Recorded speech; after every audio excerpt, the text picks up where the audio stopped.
The first thing you notice is the light, or rather the absence of it. A soft grey presence that seeps through the linen cloth stretched across the small window. The room around you is still thick with the smells of night, cool earth and dry wool, and the faint, distant scent of the river that never truly leaves the air. You lie under a blanket that is rough against your chin, on a straw mattress that has molded itself to the shape of your body over many years. For a long moment you do not move. The only sound is your own breathing and the barely audible whisper of the wind passing over the roof thatch. The fortress outside is not yet awake, and the vicus, the little civilian settlement tucked against its walls, holds its breath along with you. Slowly you push the blanket aside.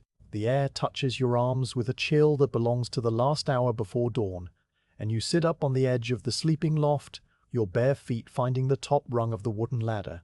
The wood is smooth and worn, polished by countless careful descents. You climb down into the single room below, where the hearth still holds a faint orange glow beneath a blanket of ash, a memory of last night's fire. You cross the packed earth floor, which feels firm and cool under your soles, and reach for your tunic, a simple garment of undyed wool that hangs from a peg near the door.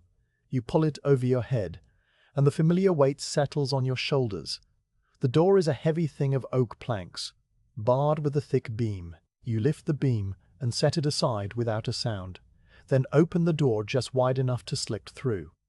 Outside, the lane is empty and silent, running between rows of timber and daub houses with shutters still closed. The sky above the palisade is the color of unpolished iron, and a thin mist clings to the ground, wrapping around the bases of the houses and softening the edges of the stone fortress wall that rises a short distance away. You walk to the well at the center of the little square, your bare feet finding the familiar dips and stones of the path without any need for light.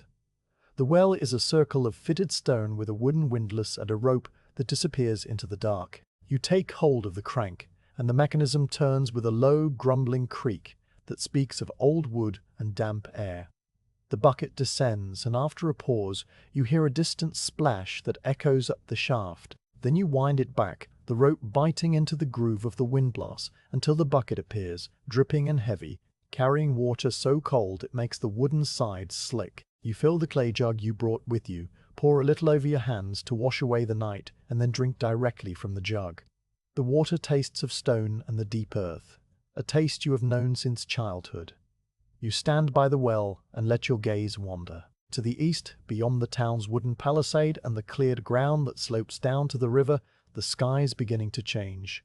A pale band of lighter grey that promises the sun without any warmth yet. The Rhine itself is invisible from here, hidden by a gentle fold in the land, but you can hear it, a constant low murmur, like a conversation that never ends. Closer, the roofs of the vicus crowd together, their thatch dark with moisture, and here and there a thin plume of smoke rises from a chimney as the bakers begin their work. You see no one, and that is the way you like it, this gentle sliding from dreams into the quiet of the waking world.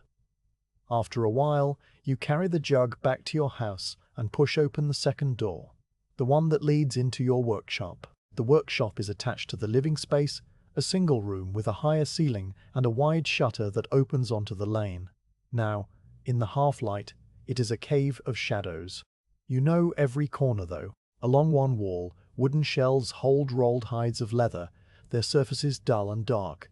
Opposite, a massive oak workbench stands on sturdy legs, its top scarred and stained by years of cutting and stitching.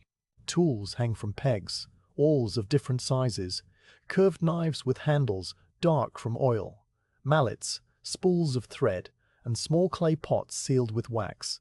The air in here smells of tanned oxhide, beeswax, wood smoke, and a faint, sharp note of pine pitch. You set the water jug on a low stool, then move to the shuttered window and lift the heavy wooden panel outward, propping it with a stick. The grey light spills in, revealing the motes of dust that drift lazily through the beam. You can now see the lane outside, still empty, still quiet, and the base of the fortress wall about 100 paces away. The wall is built of cut stone, massive and regular, with a sentry tower rising at the corner. A torch still burns at the top, a small orange point against the pale sky, but the guard is not visible from this angle. You turn back to the bench, and your morning ritual truly begins. First, you light the lamp. It is a simple clay dish with a spout, filled with olive oil and a twisted flax wick. You strike a piece of flint against an iron striker, catching the spark in a nest of dried moss, and touch the flame to the wick. A small, steady flame awakens, casting a warm amber circle on the bench.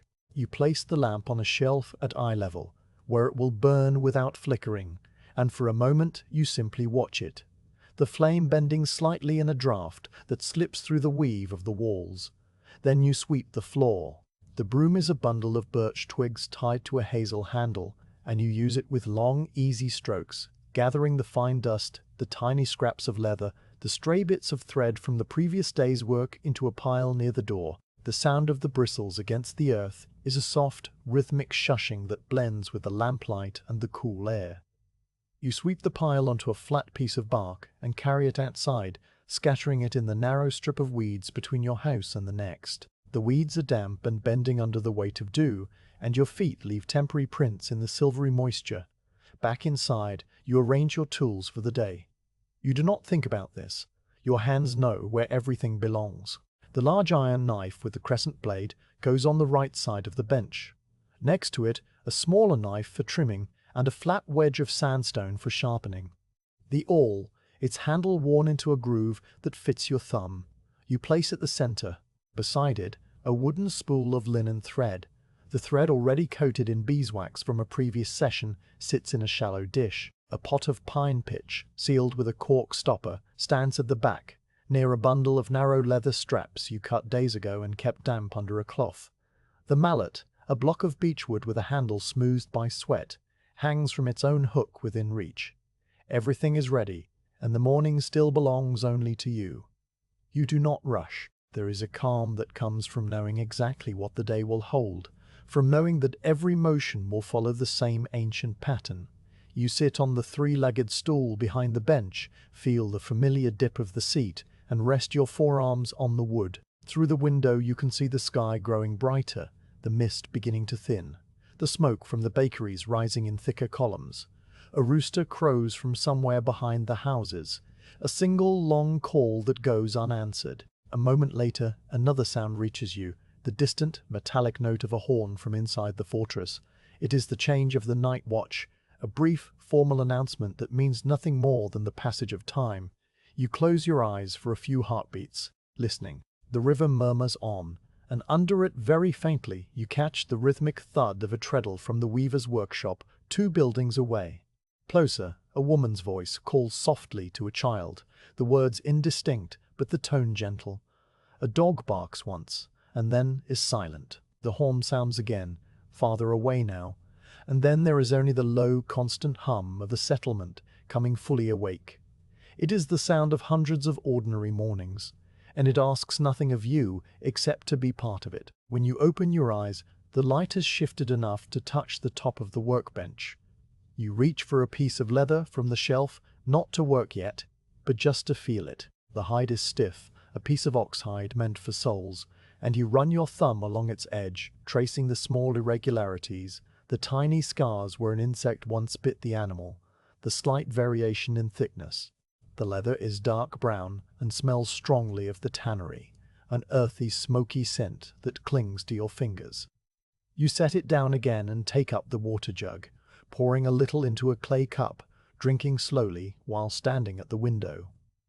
Outside, the lane is waking. A woman in a long tunic passes, carrying a basket of kindling on her hip, her footsteps muffled by the hard-packed earth. She glances at your open shutter and raises a hand in a brief, silent greeting, and you nod in return. A few moments later, an old man leads a mule laden with 2 clay amphorae, probably wine from the south, heading toward the fortress gate. The mule's hooves make a soft, steady clopping, and the amphorae rattle against the wooden frame with a dull ceramic clink. You watch them go, the man murmuring to the animal, in a language you understand, a mixture of local words and the Latin of the army. Then they disappear round the bend, and the lane is empty again, leaving only the sound of the river and the growing warmth of the day. You check the workshop one more time, running a hand over the bench adjusting the position of the lamp so the flame steadies and pushing a stray wisp of straw away with your foot. The space is as it should be, calm, ordered, waiting. You can feel the familiar soreness in your hands, a stiffness that will loosen as the work progresses, and you know that in a short while you will take up the first hide, trace a pattern, and begin the slow, repetitive work of cutting. But for now, you stand in the doorway, looking out at the fortress wall that rises like a grey cliff, at the pale sky where the mist is melting into a high, thin overcast, and at the first true light of morning touching the thatched roofs with a colour almost like honey. You think in a distant, drifting way of the soldiers in the barracks beyond the wall, who will soon stamp their feet into the sandals you make, and of the river that carries boats downstream to places you have never seen, and of the long, uninterrupted rhythm of the days that stretches behind and ahead of you like the stitching on a strap. None of this is a worry. It is simply there, a gentle background, as soft and constant as the sound of the Rhine. And when you finally turn back into the workshop, take your stool and lift the heavy hide onto the bench, the lamp burning steady at your shoulder. The morning slips into its next unhurried phase, and the day ahead unfolds as quietly as the mist, lifting from the water. The leather hides in your workshop are not simply materials. They are companions of a kind, old and patient, holding within their fibers the memory of the animal they once covered and the slow transformation they have undergone to become what they now are. You stand before the wooden shelf where the rolled oxhides rest, each one a cylinder tied with a thin strip of rawhide, the ends curling slightly from the weight. The shelf itself is nothing more than 3 planks supported by iron brackets driven into the timber wall. But it has held the weight of countless skins over the years, and the wood has taken on the same dusky brown hue as the leather itself, as if the colour has seeped from one into the other.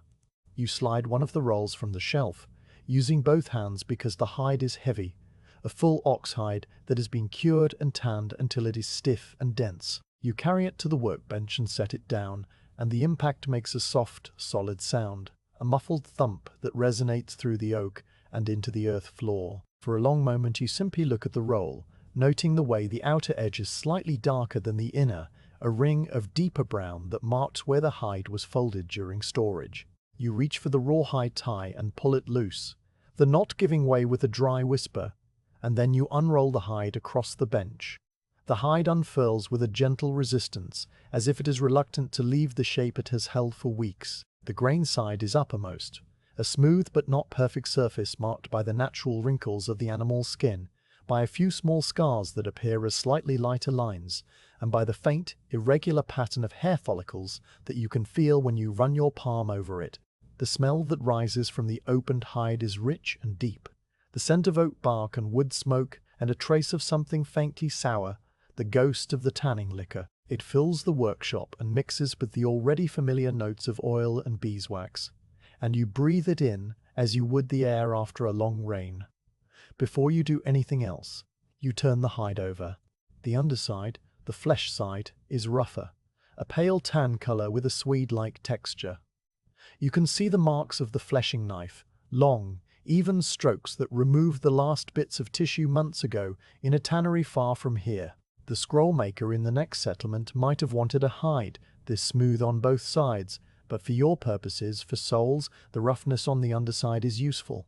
It grips the footbed and helps the stitching hold. You run your knuckles over the surface, feeling the slight nap, and then you turn it back to the grain side. Now you need to soften the leather. The hide has been dried after tanning, and it is too stiff to cut or shape properly. The soaking will come later, but the first step is mechanical, a gentle persuasion of the fibers to loosen their grip on one another. You walk to the corner of the workshop and pick up the smoothing stone. It is a river stone, oval and flat, as large as your palm, dark grey and polished to a soft sheen by centuries of water and decades of use. You weigh it in your hand, letting your fingers find the natural groove that has worn into its edge from repeated holding. Back at the bench, you lay the hide flat and begin to work the stone over the grain side. You start at one corner, pressing down with a steady, firm pressure, and move the stone in small circles. The motion is not fast. It is a slow, meditative rotation of the wrist, a glide that covers the same area many times before you shift the stone a hand's width to the side. The sound is a soft, repetitive scraping, the hiss of stone on leather, a sound so quiet it barely reaches the edges of the room. You watch the leather as you work. Under the pressure, the surface becomes slightly darker, the grain compressing and taking on a faint satin-like sheen. The tiny wrinkles that once seemed fixed begin to ease, spreading into gentler undulations. You move the stone methodically across the whole hide. Each section receives the same attention, the careful overlapping circles, the steady pressure, the pause to brush away the fine dust that accumulates, a powder so fine it is almost a mist. Your arm settles into the rhythm, and your mind, with nothing else to occupy it, drifts into a state of calm awareness. You notice the way the lamplight shifts across the bench as the oil burns down slightly, the way a faint breeze from the open shutter stirs the edge of the hide, the distant clang of something metal from the fortress that registers and then fades. The world narrows to the stone in your hand and the leather under it. When the grain side is done, you flip the hide over and repeat the process on the flesh side. The feel is different here.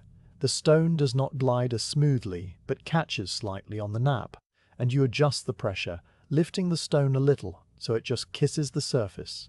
The flesh side will never be as smooth as the grain, but the working softens it enough so that when the sole is pressed against a soldier's foot, it will not abrade the skin. You think of the feet that will rest in these sandals, calloused and hard from long marches, but you push the thought away gently, returning instead to the sensation of the stone moving back and forth, back and forth. After a long while, you set the stone aside and flex the hide in your hands. It yields now, bending with a firm but willing curve. It will still need soaking to be fully workable, but the fibers have been loosened and the hide is ready for the next step. You hold it up to the lamplight and examine the thickness. Oxhide varies, and for soles you need a specific thickness, not so thin that it will wear through in a season of marching, not so thick that it becomes too stiff for the needle and awl.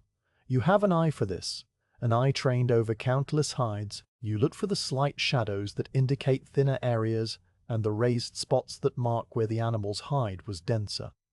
This hide is good, even and strong, with only one small patch near the edge that you will avoid when you cut the soles. You take up the hide, now pliable, and lay it across the bench again, smoothing it flat with both hands. The lamp flickers and you pause to trim the wick with a small bronze tool, pinching off the charred end so the flame burns clear and bright. The smell of burning oil intensifies for a moment, then settles back into its usual faint presence. You set the trimmer down and return your attention to the leather. Across the workshop, hanging from a peg near the shelf, is a wooden template for the caligae soles. It is not a single piece but a set of thin beechwood boards, each cut to the outline of a foot.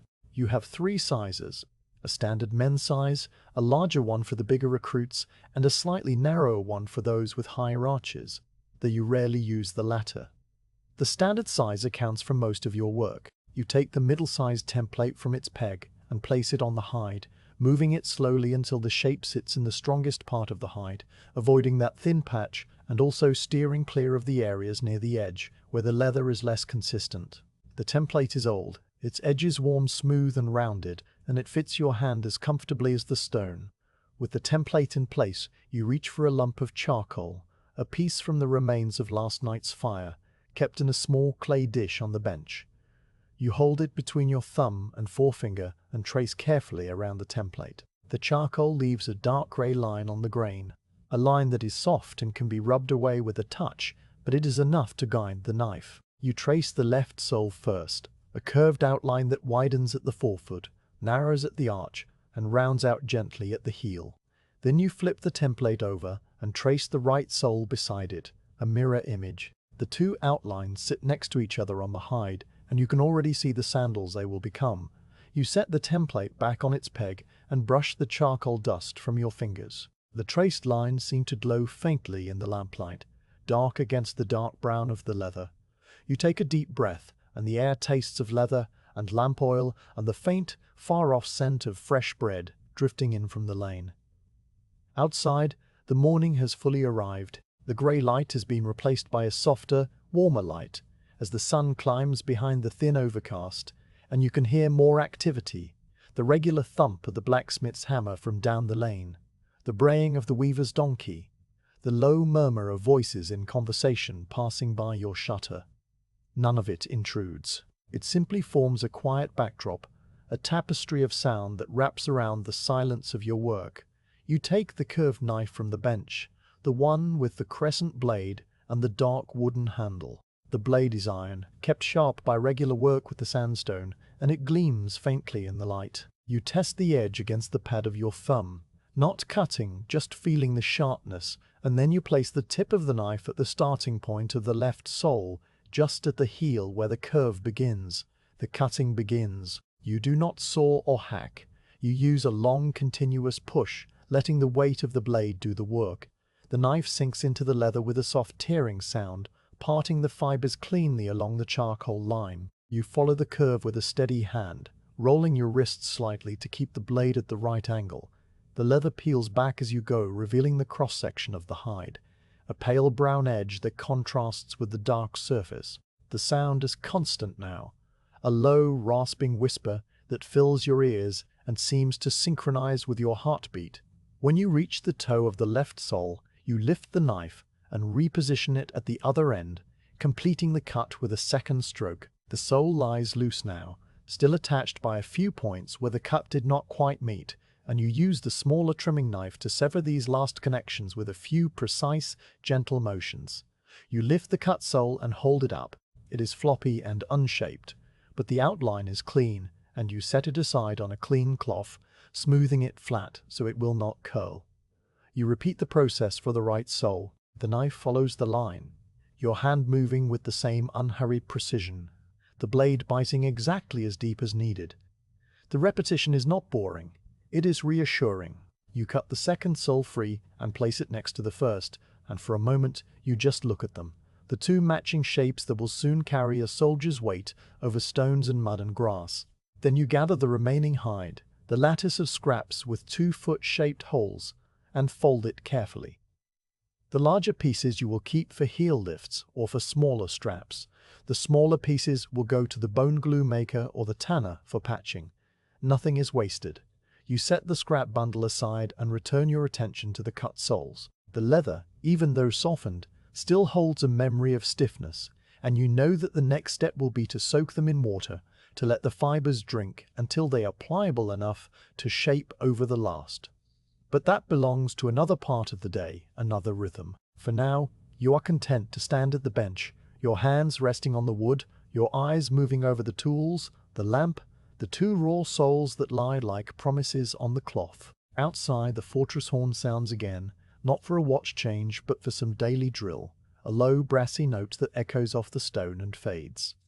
A child laughs somewhere close, high and clear, and then is hushed by a sulphur close, high and clear, and then is hushed by a softer adult voice. The river's constant murmur threads beneath everything, a sound so steady you rarely notice it unless you truly listen.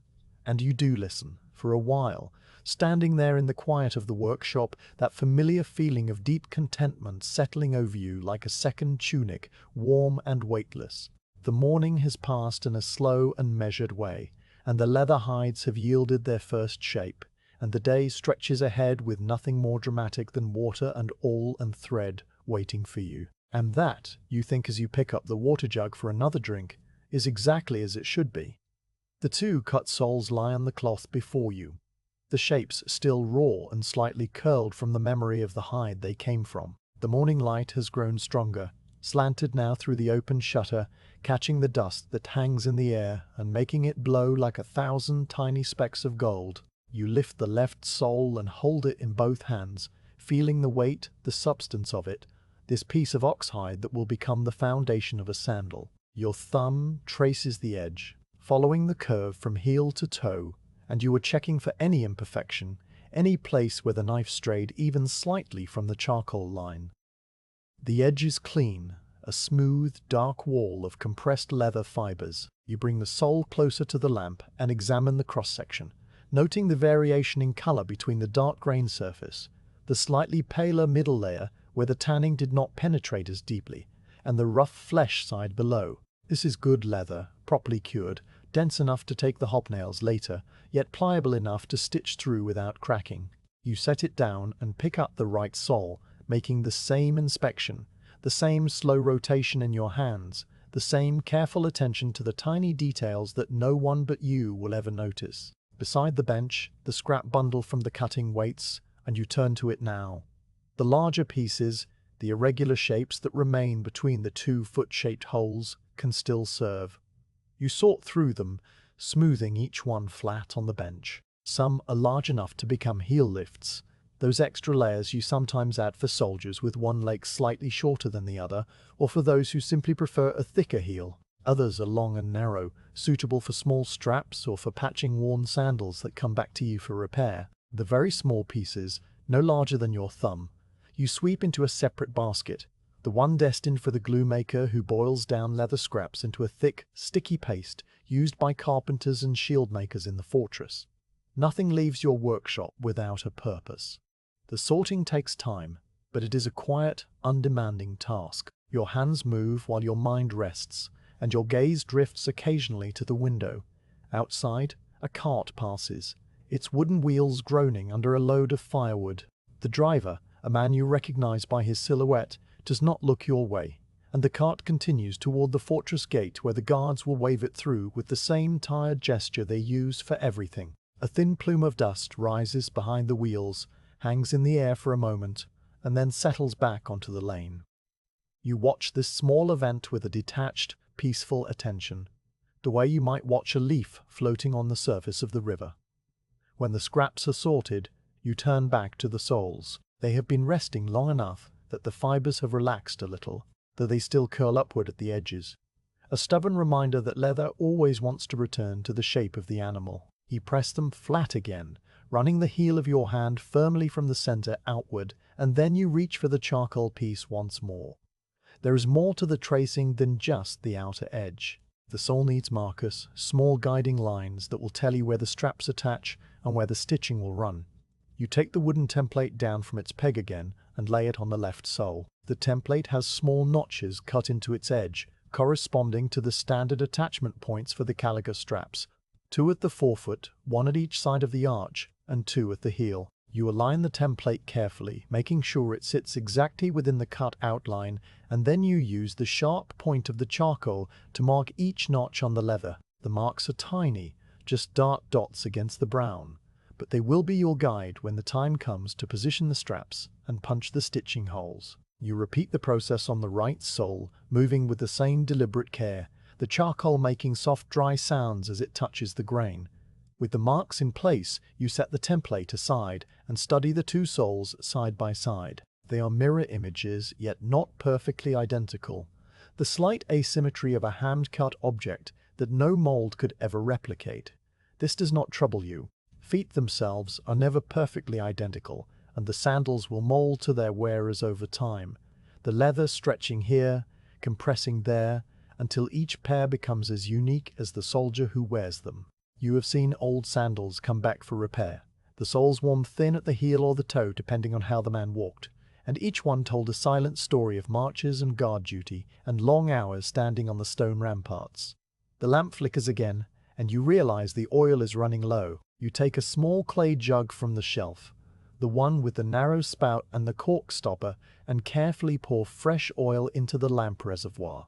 The oil is pale green and smells faintly of olives, a scent that always strikes you as out of place here on the northern frontier, so far from the groves where it was pressed. The wick drinks the new oil, and the flame steadies, brightening until the workshop feels warm despite the cool air drifting through the shutter. You replace the jug on the shelf and wipe your fingers on the rag that hangs from your belt. Now the soles must be checked for thickness once more, this time not by eye but by touch. You close your eyes and run your thumb and forefinger along the edge of the left sole, feeling for any variation, any thin spot that might wear through too quickly. The leather is even, a consistent thickness that speaks well of the tanner's skill. You do the same with the right sole, finding only one slight dip near the outer edge of the forefoot, a place where the original hide was perhaps a little thinner. You make a mental note to position that area under the toes rather than the ball of the foot, where the pressure will be less. Then you open your eyes and align the soles again, satisfied. A sound draws your attention outside. It is the regular tramp of hobnailed boots on stone, a squad of legionaries marching from one part of the fortress to another, their steps falling in perfect unison. The sound grows louder, echoing off the walls, and then fades as they pass through an inner gate. You do not go to the window to watch. You have seen this 1,000 times. The sound alone is enough, a brief reminder of the military world that surrounds your civilian craft, the world that gives purpose to your work, and then recedes again, leaving you in peace. The morning is stretching toward its middle, and you can feel a subtle change in the air, a slight warming that tells you the mist has fully burned away, and the sun, though hidden behind the overcast, is higher now. The river sound seems different at this hour, less of a murmur and more of a steady rush, perhaps because the breeze has shifted and carries the noise more clearly. Or perhaps it is simply your perception, your senses sharpened by the quiet focus of the work.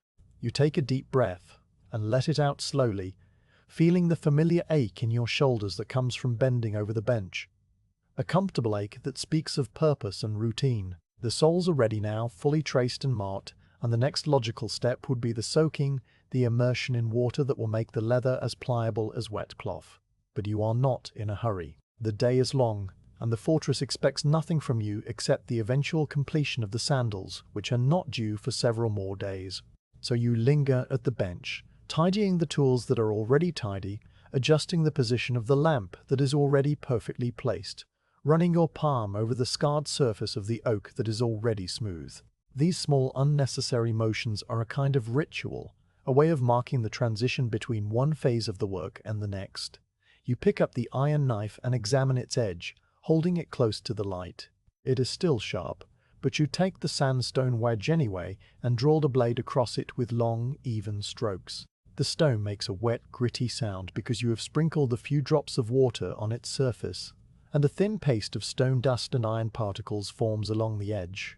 You wipe the blade clean on the rag and test it again, nodding to yourself at the invisible improvement. The knife goes back in its place on the right side of the bench, aligned exactly parallel with the edge of the wood. The awl receives the same attention. Its point is fine and true, but you give it a few strokes on the stone anyway, rotating it slowly so the point remains conical. The handle, dark with years of palm oil, fits your hand as if it grew there. And when you set it down, you position it so the point faces away from you, a habit so ingrained you no longer remember learning it. Through all of this, the workshop has been silent except for the small sounds of your movements and the ever-present background of the river and the settlement. But now a new sound enters, a soft, irregular tapping that you recognize immediately. It is the sound of rain beginning to fall, the first drops striking the thatch overhead in the packed earth of the lane outside. You look up at the roof where the underside of the thatch is visible between the rafters, dark and dense, and you know it will hold. It has held through many rains before. The tapping increases, a gentle, scattered rhythm that fills the workshop with a new layer of quietness, as if the rain itself is hushing the world. You walk to the open shutter and look out. The lane is darkening as the rain soaks into the earth, and a few people hurry past with cloaks pulled over their heads, but no one seems truly distressed.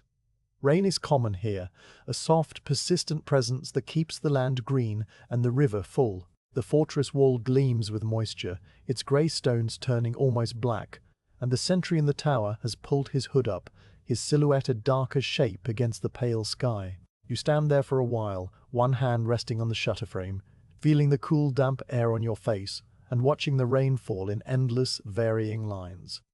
When you turn back to the bench, the souls are waiting exactly as you left them, patient and still.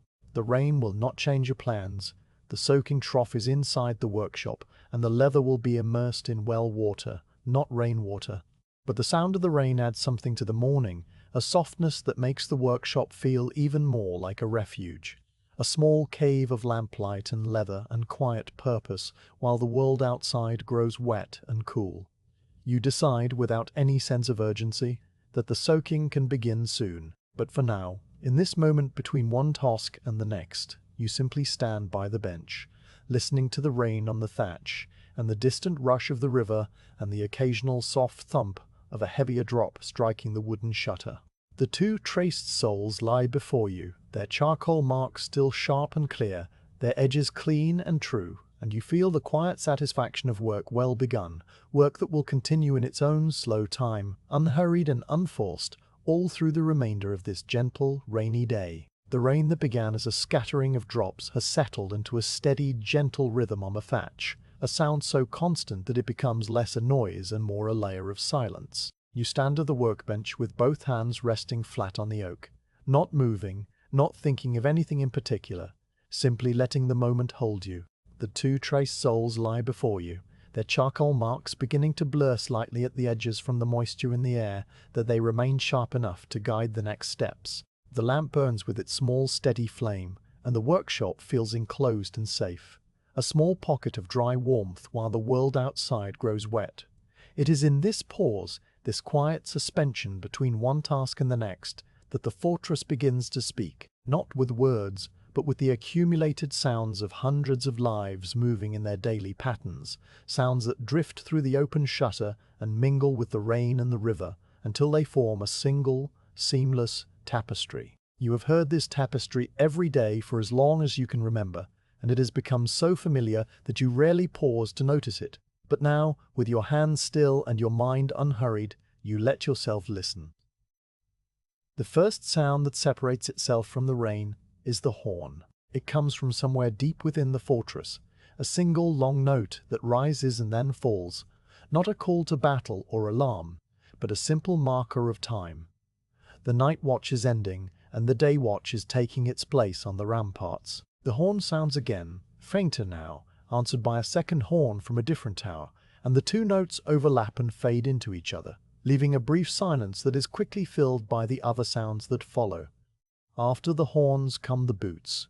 This is a sound you know as well as your own breathing, the rhythmic scrape and thud of hobnailed soles on stone. The legionaries are marching from their barracks to their posts, a file of men moving in unison along the main road that runs behind the fortress wall.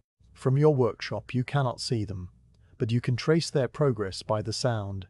It begins as a distant, muffled stamp that grows louder and sharper, the individual footsteps blending into a continuous grinding rhythm that echoes off the stone buildings and the high wall. The sound reaches a peak, and for a few moments it seems to fill the entire lane outside, the hobnails biting into the paving stones with a crisp, metallic edge, before it begins to fade again as the squad moves deeper into the fortress and toward the far gate. The last echo lingers for a few heartbeats, a whisper of iron on stone, and then the rain reclaims the foreground. Beneath the fading boots, another sound has been present all along, one so steady and so deeply woven into the fabric of the settlement that it is more felt than heard. It is the blacksmith's hammer, coming from the workshop 2 streets over, where the old smith and his sons spend their days shaping iron into nails and tools and fittings.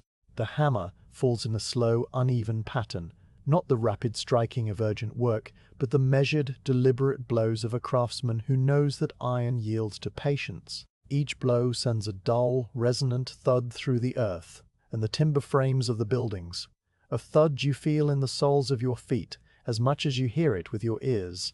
There is a pause, then another thud, then a longer pause while the smith examines his work or turns the piece in the forge, and then the pattern resumes, as predictable and reassuring as the beating of a great iron heart.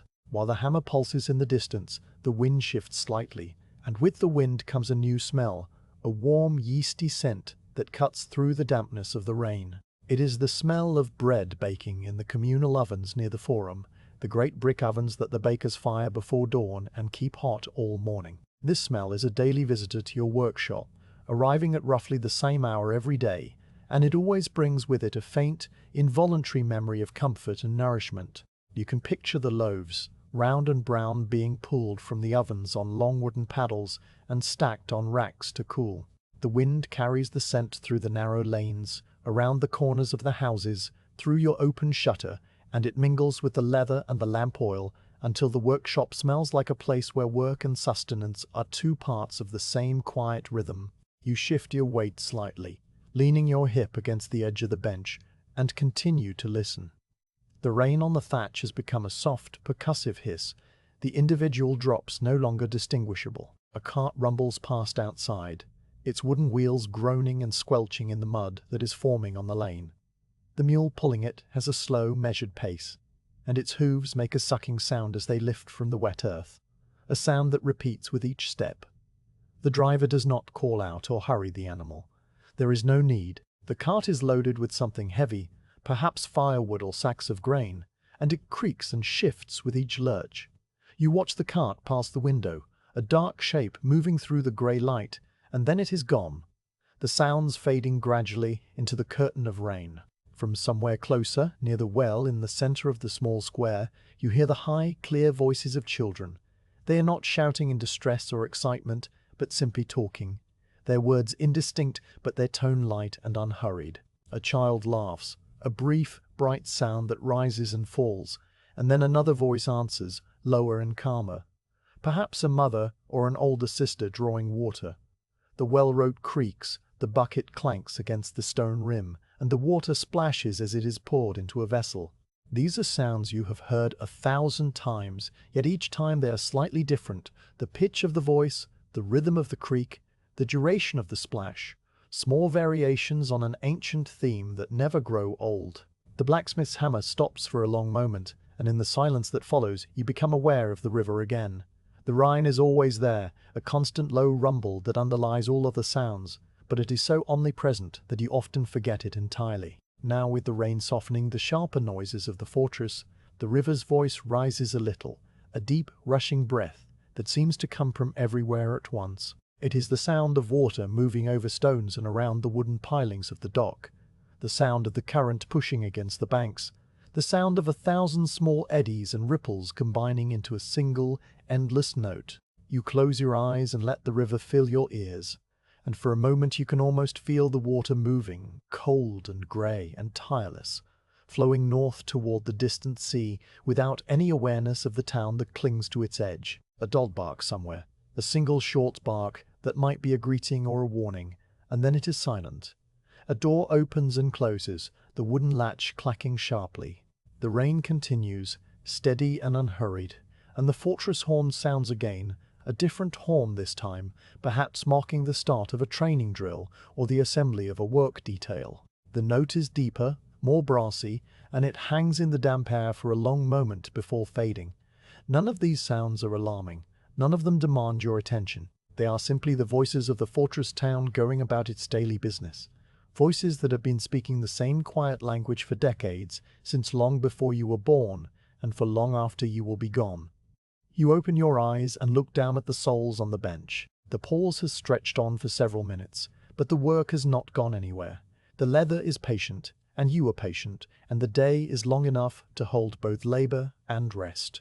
You shift your weight again, settling more comfortably against the bench, and you let your mind wander through the soundscape outside, picking out the individual threads and then letting them blend back into the whole. From the direction of the Praetorium, the headquarters building at the center of the fortress, you can hear the faint sound of voices raised in some kind of official pronouncement. It is too distant to make out the words, but the cadence is formal, the steady call and response of a centurion reading orders, or a clerk calling a roster. The voice rises and falls, pauses, rises again, and then there is a muffled response, the low rumble of many men speaking at once, before the rain and the river swallow the sound again.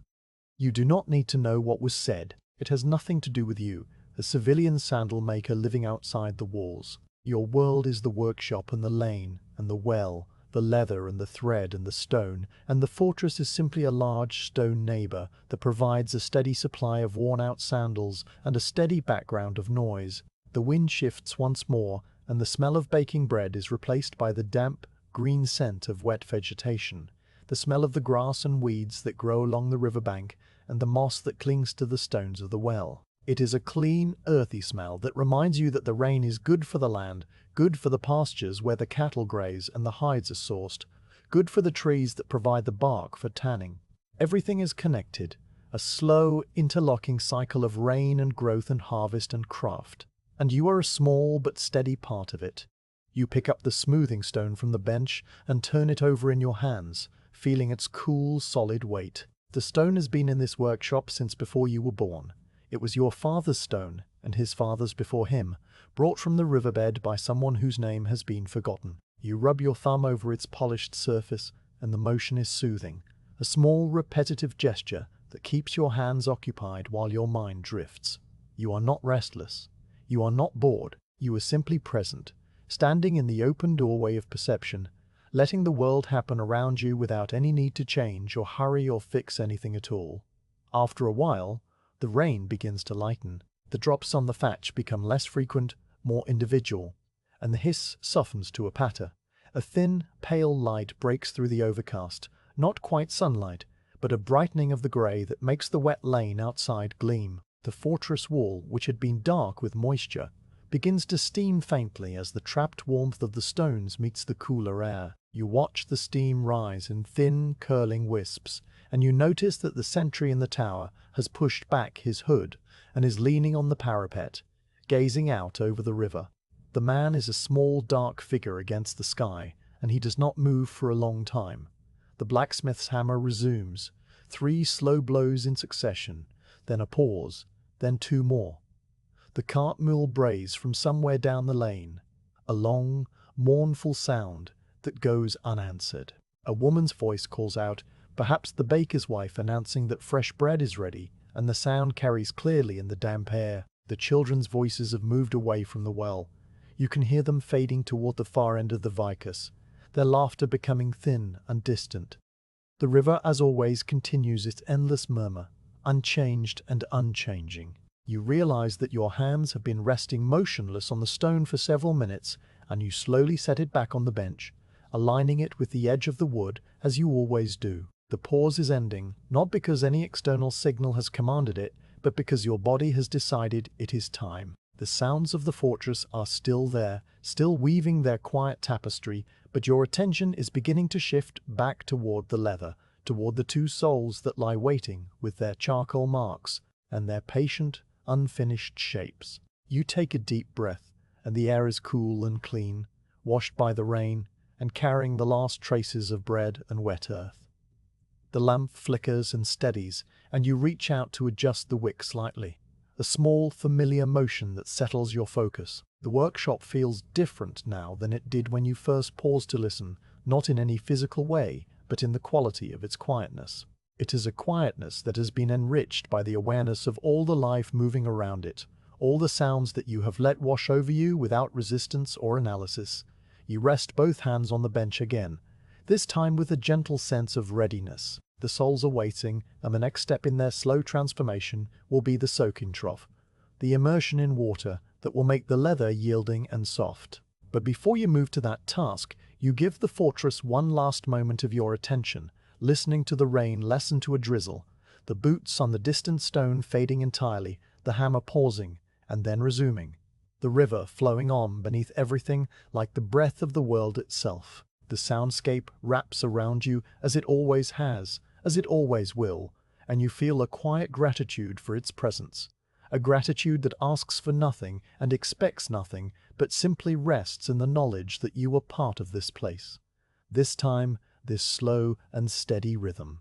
Then, with the same unhurried care that has marked every moment of the morning, you turn toward the wooden trough that stands in the corner of the workshop, the trough that you will fill with well water to soak the leather. The sounds of the fortress do not stop, and they do not fade, but they settle back into their accustomed place at the edge of your awareness, a constant, gentle accompaniment to the work that lies ahead. And you are ready, in your own quiet way, to continue.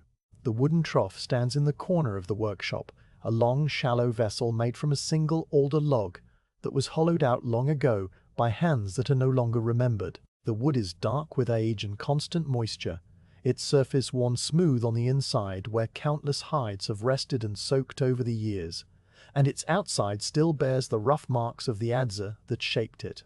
You cross the workshop floor, your bare feet silent on the packed earth, and you stand before the trough, looking down into its dry interior, where a few stray leather fibers and a fine layer of dust have settled since the last use. The trough is empty, waiting, and the first part of this task is to fill it.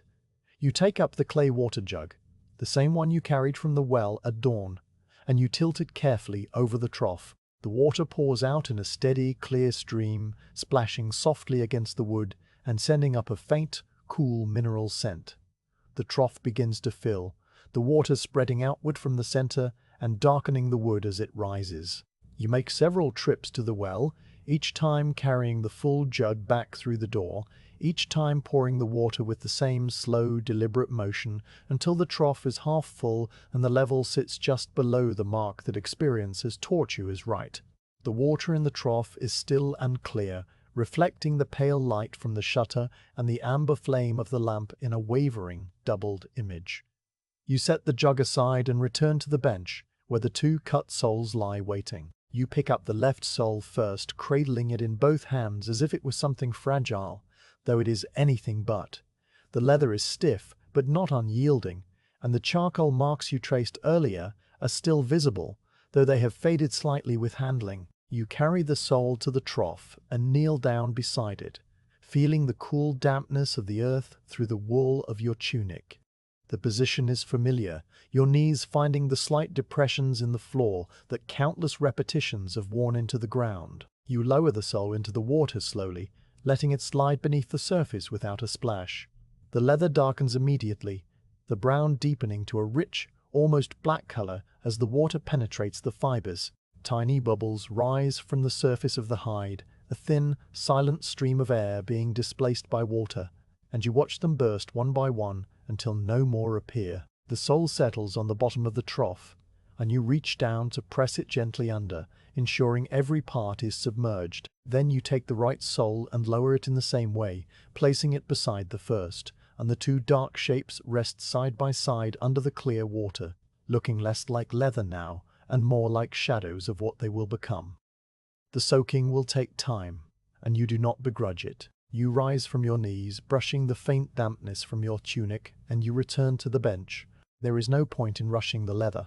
It will absorb the water at its own pace, the fibers swelling and relaxing, the stiffness leaching away until the hide is as pliable as wet cloth. You have learned over many years that trying to hurry this step only leads to uneven soaking, to spots that remain stiff and resist the awl in the needle, and so you wait with the same patience that marks every other part of your day. While the leather drinks, you prepare the next tools. The wooden last, the curved form that will shape the sole into the gentle cup of a footbed, hangs from a peg on the wall. You take it down and set it on the bench. The last is a single piece of maple, carved long ago by a woodworker whose skill you still admire. It is shaped like the bottom of a foot, but subtly altered. The heel is slightly rounded, the arch rises in a smooth curve, and the forefoot is broad and flat. The wood is honey-colored and polished by the friction of countless soles pressed against it, and it feels warm to the touch despite the coolness of the day. Alongside the last, you set the mallet, the block of beechwood with its handle smoothed by sweat and time, and a length of clean linen cloth that you will use to press and smooth the leather. The rain outside has nearly stopped, and the world is growing brighter. Through the shutter, you can see a pale band of light breaking through the overcast, a strip of silver that hangs just above the fortress wall. The thatch drips with a slow, irregular rhythm, the last drops falling from the eaves and striking the packed earth of the lane with soft, distinct taps. The smell of wet earth and damp wood, and the clean, rinsed scent of the air after rain fills the workshop, and it makes the space feel fresh and newly made, as if the morning has been washed clean and presented to you again. The blacksmith's hammer has resumed its distant, rhythmic thud, and the river continues its endless murmur beneath everything, and somewhere far off, a voice is calling out the hour from the fortress ramparts, a long, drawn-out cry that you do not bother to count. The hour does not matter.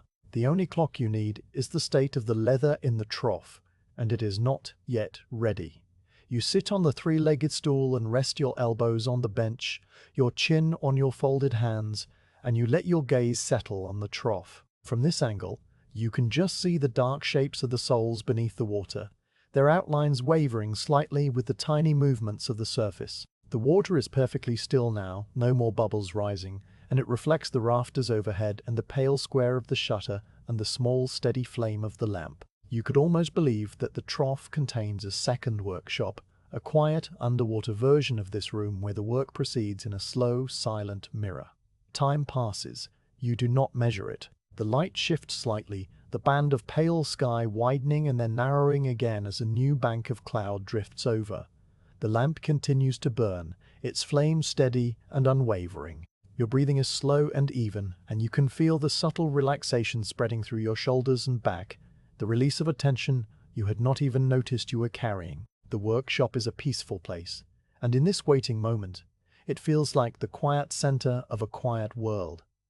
After a while, you rise and walk back to the trough. You kneel down again and reach into the water, your fingers finding the edge of the left sole. The water is cool, not cold, and it ripples around your wrist as you lift the leather slightly. The sole has transformed. It no longer resists your touch, but yields, bending easily.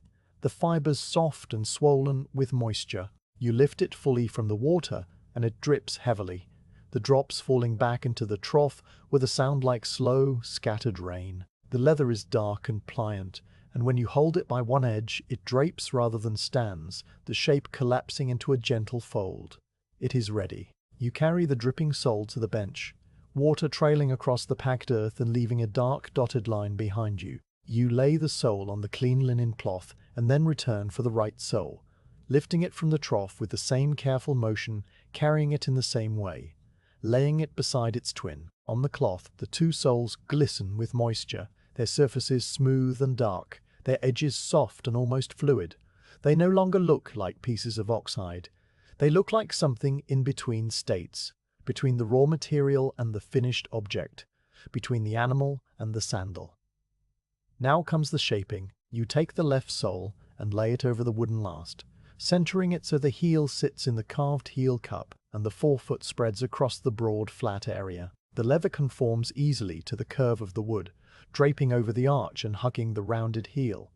You use your fingers to press it down, smoothing out any wrinkles and adjusting the alignment so the sole sits perfectly on the form. The water that squeezes out around the edges is cool against your fingers, and you blot it away with the linen cloth, pressing and smoothing, until the sole lies against the last, as if it had grown there.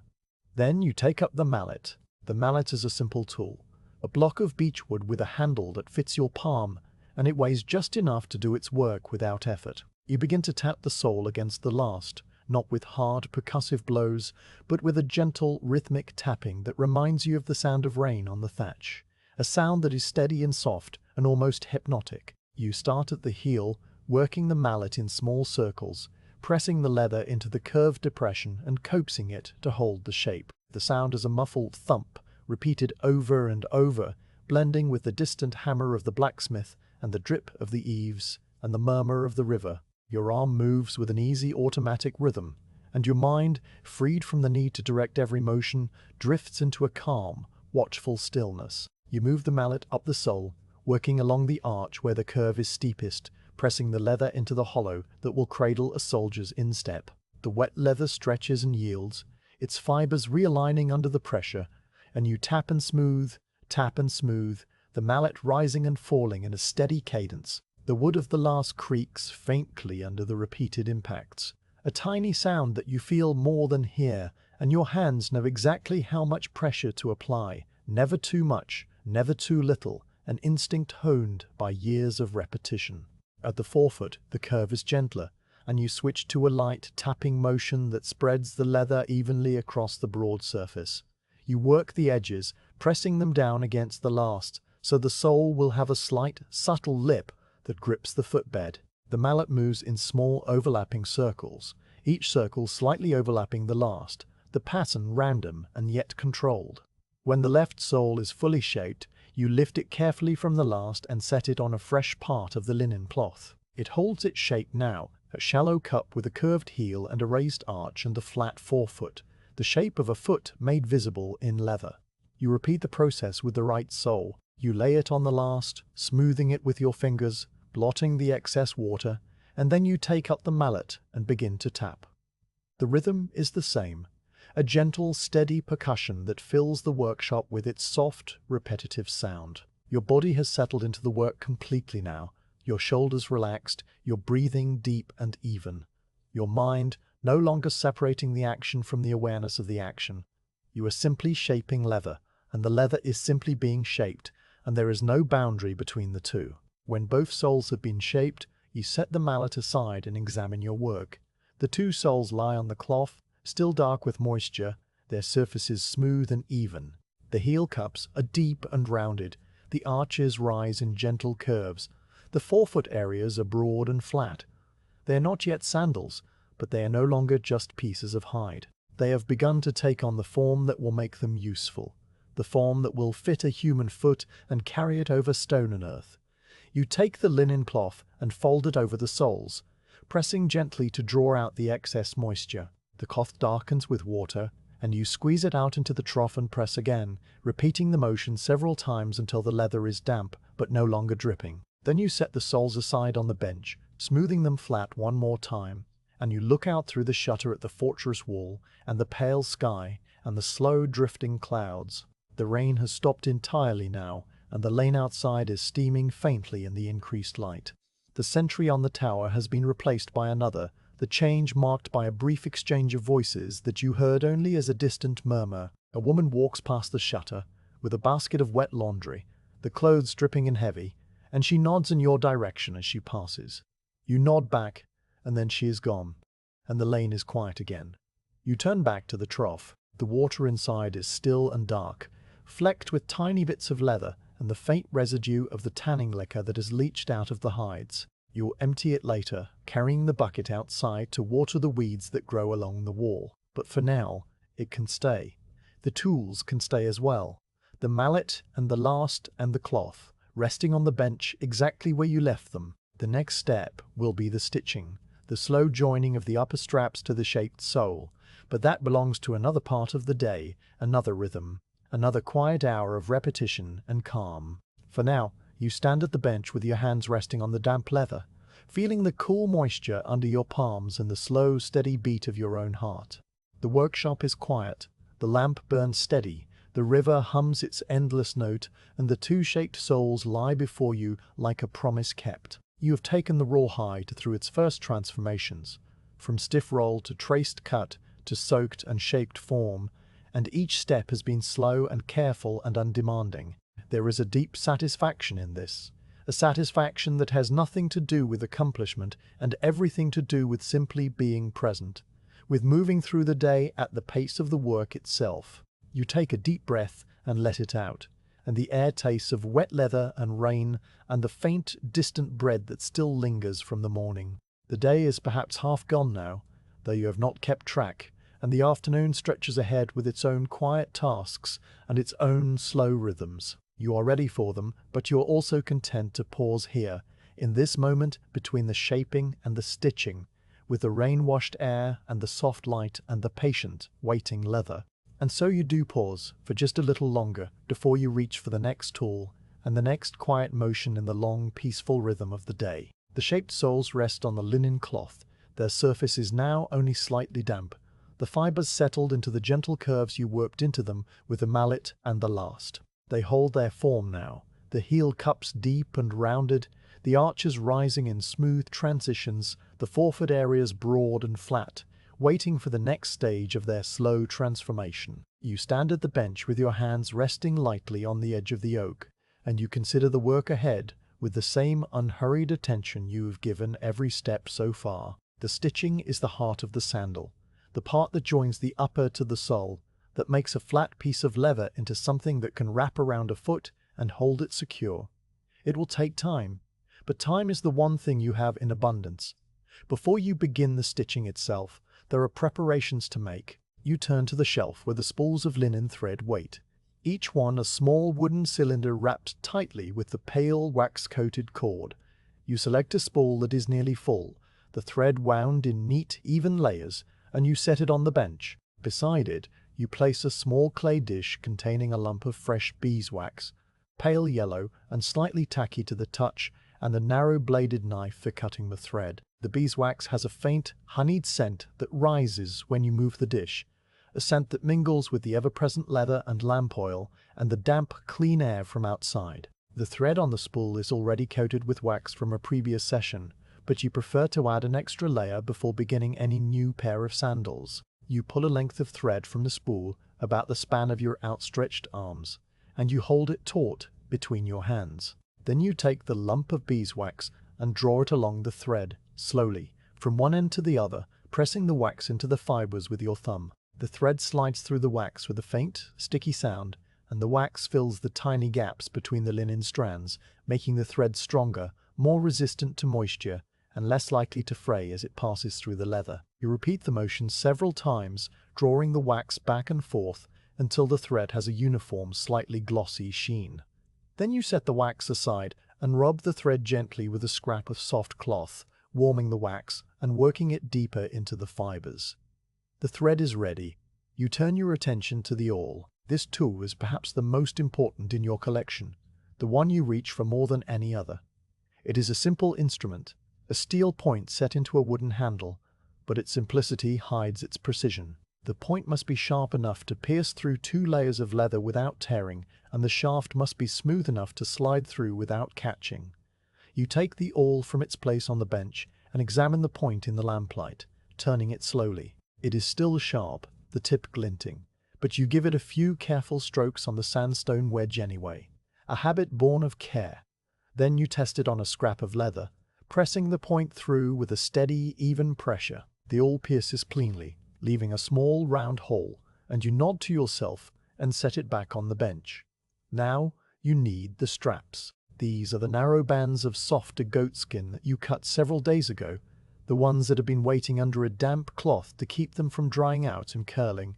You lift the cloth and take out the bundle of straps, laying them on the bench one by one. There are 8 straps for each sandal, though the exact number can vary slightly depending on the size and the preference of the soldier who will wear them. The straps are long and narrow, their edges cleanly cut, their surfaces a lighter brown than the oxhide soles. They will cross over the instep and around the ankle in the regulation pattern, the open-work design that gives the caligae its name and its distinctive look. You take a moment to sort the straps, pairing them by length and width, making sure you have the right number for each sandal. The ones for the forefoot are slightly shorter, the ones for the heel slightly longer, and the ones for the ankle are the longest of all. You lay them out on the bench in the order they will be attached, a small, careful arrangement that pleases your sense of order. The leather is soft and pliable, and it smells different from the oxhide, a milder, almost sweet scent that reminds you of the goats that graze on the hills above the river. With everything prepared, you pick up the left-shaped sole and set it before you on the bench. The charcoal marks you made earlier are still faintly visible, the small dots that indicate where each strap will attach. You run your finger over them, finding the 2 dots of the forefoot, the one at each side of the arch, the 2 at the heel. They are your guide, and you will follow them with the same care a scribe follows the ruled lines on parchment. You take the first strap, one of the shorter ones meant for the forefoot, and position it on the sole. The end of the strap aligns with the first dot, angling inward slightly, so it will cross the foot at the right angle. You hold it in place with your thumb, and then reach for the awl with your other hand. The point hovers over the strap, just at the center of the dot, and then you press down. The awl pierces through the strap and into the sole beneath, sinking through the 2 layers of leather with a soft, squeaking sound. The sound is brief and quiet, the resistance of the leather giving way to the sharpness of the steel, and then the point emerges on the underside and you withdraw it, leaving a small, neat hole. You set the awl aside and pick up the threaded needle, a curved iron needle with an eye large enough for the waxed linen to pass through. You push the needle through the hole from the underside, the thread following with a faint rasp, and you pull it all the way through until a short length remains on the bottom side. The knot you tie is simple and strong, a double loop that you pull tight against the underside of the sole, the waxed thread biting into the leather and holding fast. You trim the excess thread with a small knife, leaving a neat, short tail, and then you move to the next hole. The process repeats, the awl piercing with its soft squeak, the needle following with its faint rasp, the thread pulling through, the knot tightening, the knife trimming. Each hole takes its own small measure of time, and you do not count them or hurry them. Your hands move with a calm, practiced rhythm, and the sounds of the work blend together into a quiet, repetitive music. The squeak and rasp and snip, over and over, as steady as the river outside. After the first strap is attached, you pause and examine the work. The strap sits firmly against the sole, the stitches small and even, The knots tight and flush. You run your thumb over them, feeling the slight texture of the thread, and then you take up the second strap and begin again. This one attaches to the other side of the forefoot, mirroring the first, and you work through the same sequence of motions with the same unhurried care. The awl pierces, the needle follows, the thread pulls through, the knot tightens, and slowly, stitch by stitch, the upper begins to take shape. The light in the workshop has changed again. The pale band of sky through the shutter shifting from silver to a warmer, softer tone as the sun climbs higher behind the thinning clouds. The rain has been gone for a while now, and the lane outside is drying, the mud firming into the familiar packed earth. A few people pass by the shutter, their footsteps soft and unhurried, and you hear snatches of conversation that drift in and then fade without leaving any impression. The blacksmith's hammer continues its distant rhythmic pulse, and the river hums its endless note beneath all the other sounds, a foundation of constancy. You work through the straps methodically, moving from the forefoot to the arch. The straps here are slightly longer, and they attach at an angle that will wrap around the middle of the foot, providing support and keeping the sandal secure. The charcoal dots guide you, and you pierce and stitch a knot with the same steady rhythm, your hands never faltering, your attention never wavering. The work is not difficult, but it requires a certain kind of presence, a calm focus that allows the mind to rest even as the hands remain busy. You have learned over many years to find this state easily, to slip into it like slipping into the cool water of the river on a hot day. The smell of the workshop has deepened as the morning has progressed. The beeswax adds its honeyed note, and the fresh leather of the straps brings a mild, sweet scent, and the lamp oil and the damp wood and the distant bread all blend together into a fragrance you would recognize anywhere. It is the smell of your life, the smell of the work that has sustained you and your family before you, and it is as comforting as a familiar voice.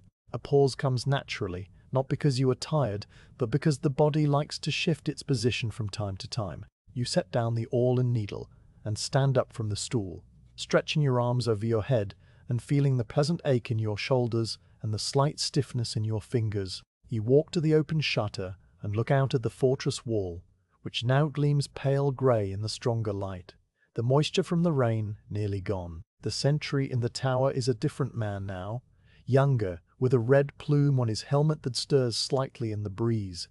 He stands with his arms resting on the parapet, gazing out over the river, and he does not notice you watching. The river itself is just visible from this angle, a sliver of grey-green beyond the cleared ground, its surface ruffled by the same breeze that moves the sentry's plume. You stand at the window for a while, breathing the fresh air and letting your eyes rest on the familiar view. The weaver's donkey brays from its stable, a long, complaining sound that is answered by a brief, sharp word from its owner. A cart approaches the fortress gate, and you hear the guards exchange a few words with the driver, their voices too distant to make out, but their tone casual and unhurried. The gate opens with a low groan of iron hinges, the cart passes through, and the gate closes again with a heavy thud that echoes off the stone. Then the lane is quiet once more, and you turn back to the bench. You sit down on the stool and pick up the awl again, your fingers finding the familiar groove in the handle.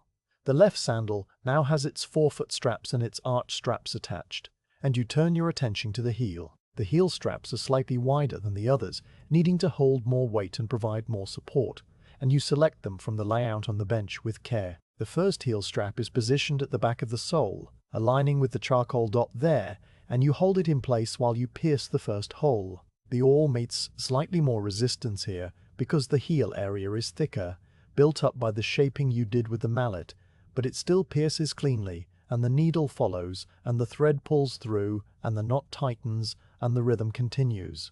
The afternoon is advancing, though you have no way to mark it except by the subtle shift in the light and the changing quality of the sounds outside. The fortress horn sounds again, not the deep call of the morning, but a higher, shorter note that signals some routine activity. The blacksmith's hammer pauses for a long interval, and then resumes, slower now, as if the smith is working on something that requires more precision. A group of soldiers marches past the end of the lane, their boots loud on the stone, their voices a low murmur, and then they are gone, and the quiet returns. You stitch the heel straps into place, one on each side, and then you add the ankle straps, the longest ones which will wrap around the back of the heel and tie at the front. The pattern is familiar, a crossing network of leather that will cradle the foot and hold it steady on the march, and you work through it with the same calm precision you have brought to every stage. The left sandal nears completion. Its upper now a web of pale straps rising from the dark sole, the stitches small and even, the knots tight and neat. When the last strap on the left sandal is attached, you set it aside on the cloth and pick up the right sole. The process begins again, the same sequence of motions, the same quiet sounds, the same slow, steady rhythm. You pierce and stitch and knot, moving from forefoot to arch to heel, your hands working in the amber glow of the lamp, while the daylight outside shifts toward the softer tones of late afternoon. There is no hurry, no impatience, only the calm satisfaction of work that is progressing at exactly the pace it needs. And so the stitching continues, stitch by stitch, strap by strap, while the fortress hums its quiet song and the river flows on, and the world beyond the workshop moves through its own slow rhythms, entirely unremarkable and entirely at peace. The left sandal lies on the bench, its upper now a complete web of pale goatskin straps rising from the dark oxhide sole, the stitches small and even, the knots tight and flush against the underside. The right sandal is nearly finished as well, with only the ankle straps remaining, and your hands move through the familiar sequence with a calm that has deepened over the hours.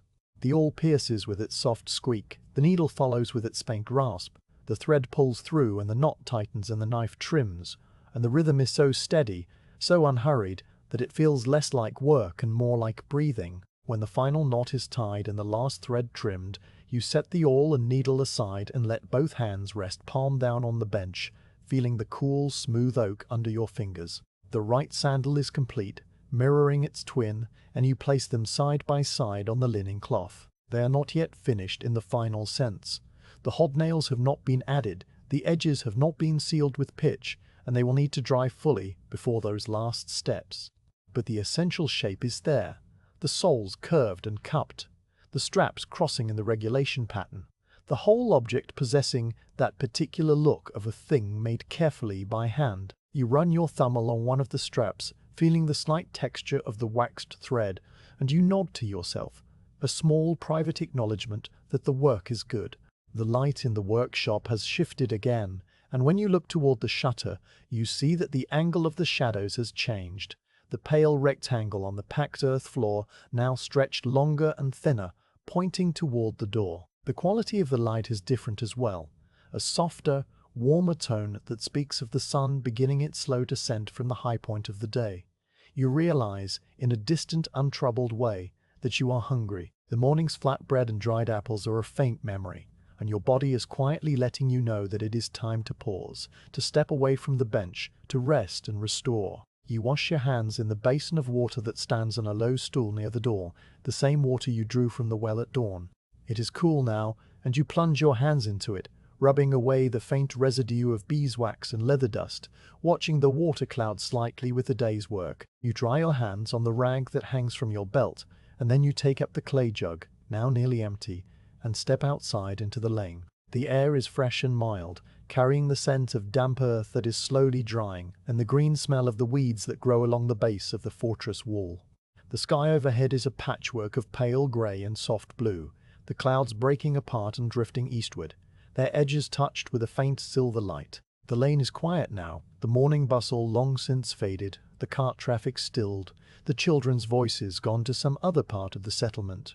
A few houses down, an old woman sits on a stool outside her door, mending a net with slow, patient hands, and she glances up as you pass but says nothing, her attention returning to the mesh of cords in her lap. You nod to her anyway, a silent greeting, and she nods back, and then you are past and walking toward the gate that leads out of the vicus and down to the river. The path to the river is a narrow track, worn into the grass by countless feet over countless years, a winding line that descends gently from the level ground of the settlement to the low, flat bank where the Rhine flows broad and slow.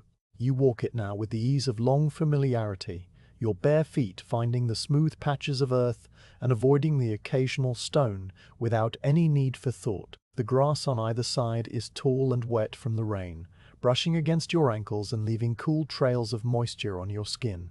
Small insects rise from the grass as you pass, their wings catching the light, and a single bird calls from somewhere in the reeds, a long liquid note that repeats 3 times and then stops. The sound of the river grows louder as you descend, the constant murmur resolving into its component parts, the lapping of small waves against the bank, the deeper rush of the main current in the center of the channel, the occasional swirl and eddy where the water meets a submerged stone or a fallen branch. The air grows cooler and fresher, and the scent of the river reaches you, a clean, slightly mineral smell with an undertone of wet reeds and the faint, distant hint of fish. You breathe it in deeply, and it feels like a kind of cleansing, a washing away of the close, leather-scented air of the workshop.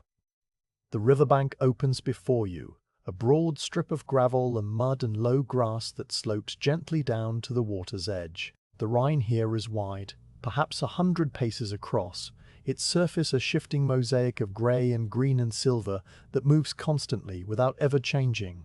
The far bank is visible as a dark line of trees, their shapes softened by distance and the faint haze that hangs over the water. Upstream, to the south, you can just make out the wooden pilings of the supply dock, where a single barge is moored, its deck loaded with barrels and sacks, its crew sitting on the cargo and talking in low voices. Downstream, to the north, the river bends around a low hill and disappears, flowing on toward places you have heard named but never seen. You find your usual spot, a fallen log half buried in the gravel near the water's edge, its wood silvered and smooth from years of weather. The log is positioned perfectly, high enough to keep you dry, low enough that you can stretch your legs out and let your feet rest on the warm stones. You sit down with a sigh that is not weariness but release, the simple pleasure of letting your body rest after hours of standing and bending and stitching. The wood of the log is warm from the sun that has broken through the clouds, and you lean back, bracing your hands behind you, and let your gaze drift out over the water. From the cloth pouch tied to your belt, you take out the food you packed that morning, a piece of flatbread, slightly stale now but still good, a handful of dried apples, leathery and sweet, and a small wedge of hard cheese wrapped in a scap of linen. You eat slowly, without hurry, tearing off pieces of bread and chewing them while you watch the river move. The bread is plain, just flour and water and a pinch of salt, but it tastes good after the long morning. The dried apples are chewy and intensely sweet, and you eat them one at a time, savoring the concentrated flavor. The cheese is sharp and crumbly, and you alternate bites of cheese and bread, letting the tastes mingle. There is no need for anything more elaborate, no need for conversation or distraction. The food and the river and the quiet are enough. A barge passes as you eat, coming from upstream and heading north, its hull riding low in the water under a load of barrels. The 2 polemen stand at the stern, their long poles dipping into the water in an easy, synchronized rhythm, pushing the barge along the edge of the current. They do not call out or make any signal, and you do not wave. But there is a brief, silent acknowledgement in the way one of them glances at you and then back at the water.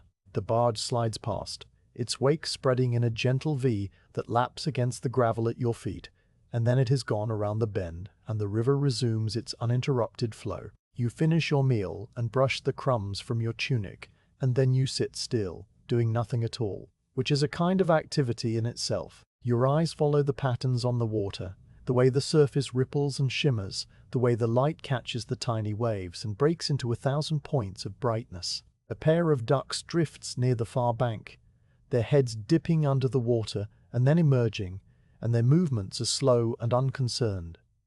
A dragonfly hovers near the reeds, its wings a blur of iridescence, and then it darts away so quickly your eye cannot follow. The fortress tower behind you casts a long shadow that reaches almost to the water's edge, a dark, angular shape that reminds you of the world you have temporarily left. But the reminder is gentle, without demand.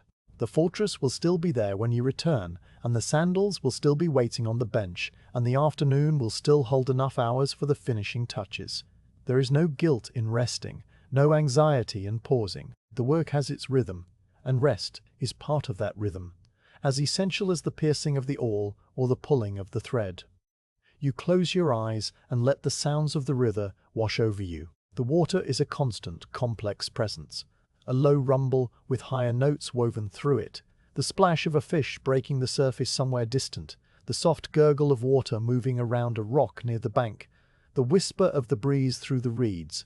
Behind you, very faintly, you can hear the distant thud of the blacksmith's hammer, but it is muffled by distance and by the intervening bulk of the fortress wall, and it seems almost like a memory of sound rather than sound itself. The sun is warm on your face, the log is solid beneath you, and your body feels heavy and relaxed, sinking into the moment as if it were a soft bed. Time passes, but you do not count it. The river has its own time, measured not in hours, but in the endless sliding of water from source to sea, and sitting here on its bank, you feel yourself aligning with that slower, deeper rhythm. There is no need to be anywhere else, no need to do anything other than exactly what you are doing. The feeling is not sleepiness, though it is close to sleepiness, but rather a kind of waking rest, a stillness of both body and mind that is as refreshing as any nap. After a while, you open your eyes. The light has shifted further, the sun now visibly lower in the sky, its light taking on the faintest hint of gold.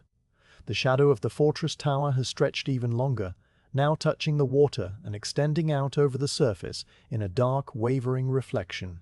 The ducks have moved on and the dragonfly is gone, and the barge is somewhere far downstream.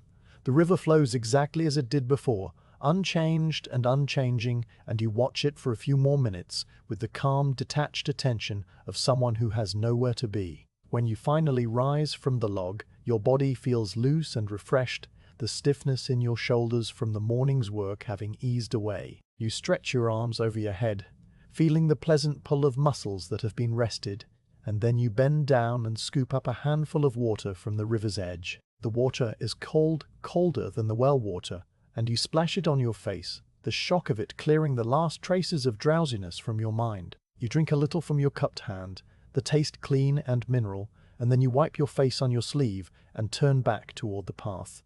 The climb back up to the vicus is gentle, and you take it slowly, your legs moving with the easy automatic pace of someone who has walked this path 1,000 times. The grass rustles against your ankles, and the bird in the reeds calls again, and the sky overhead is slowly shifting toward the softer colors of late afternoon. When you reach the top of the path and step back into the lane, the settlement feels different than it did when you left.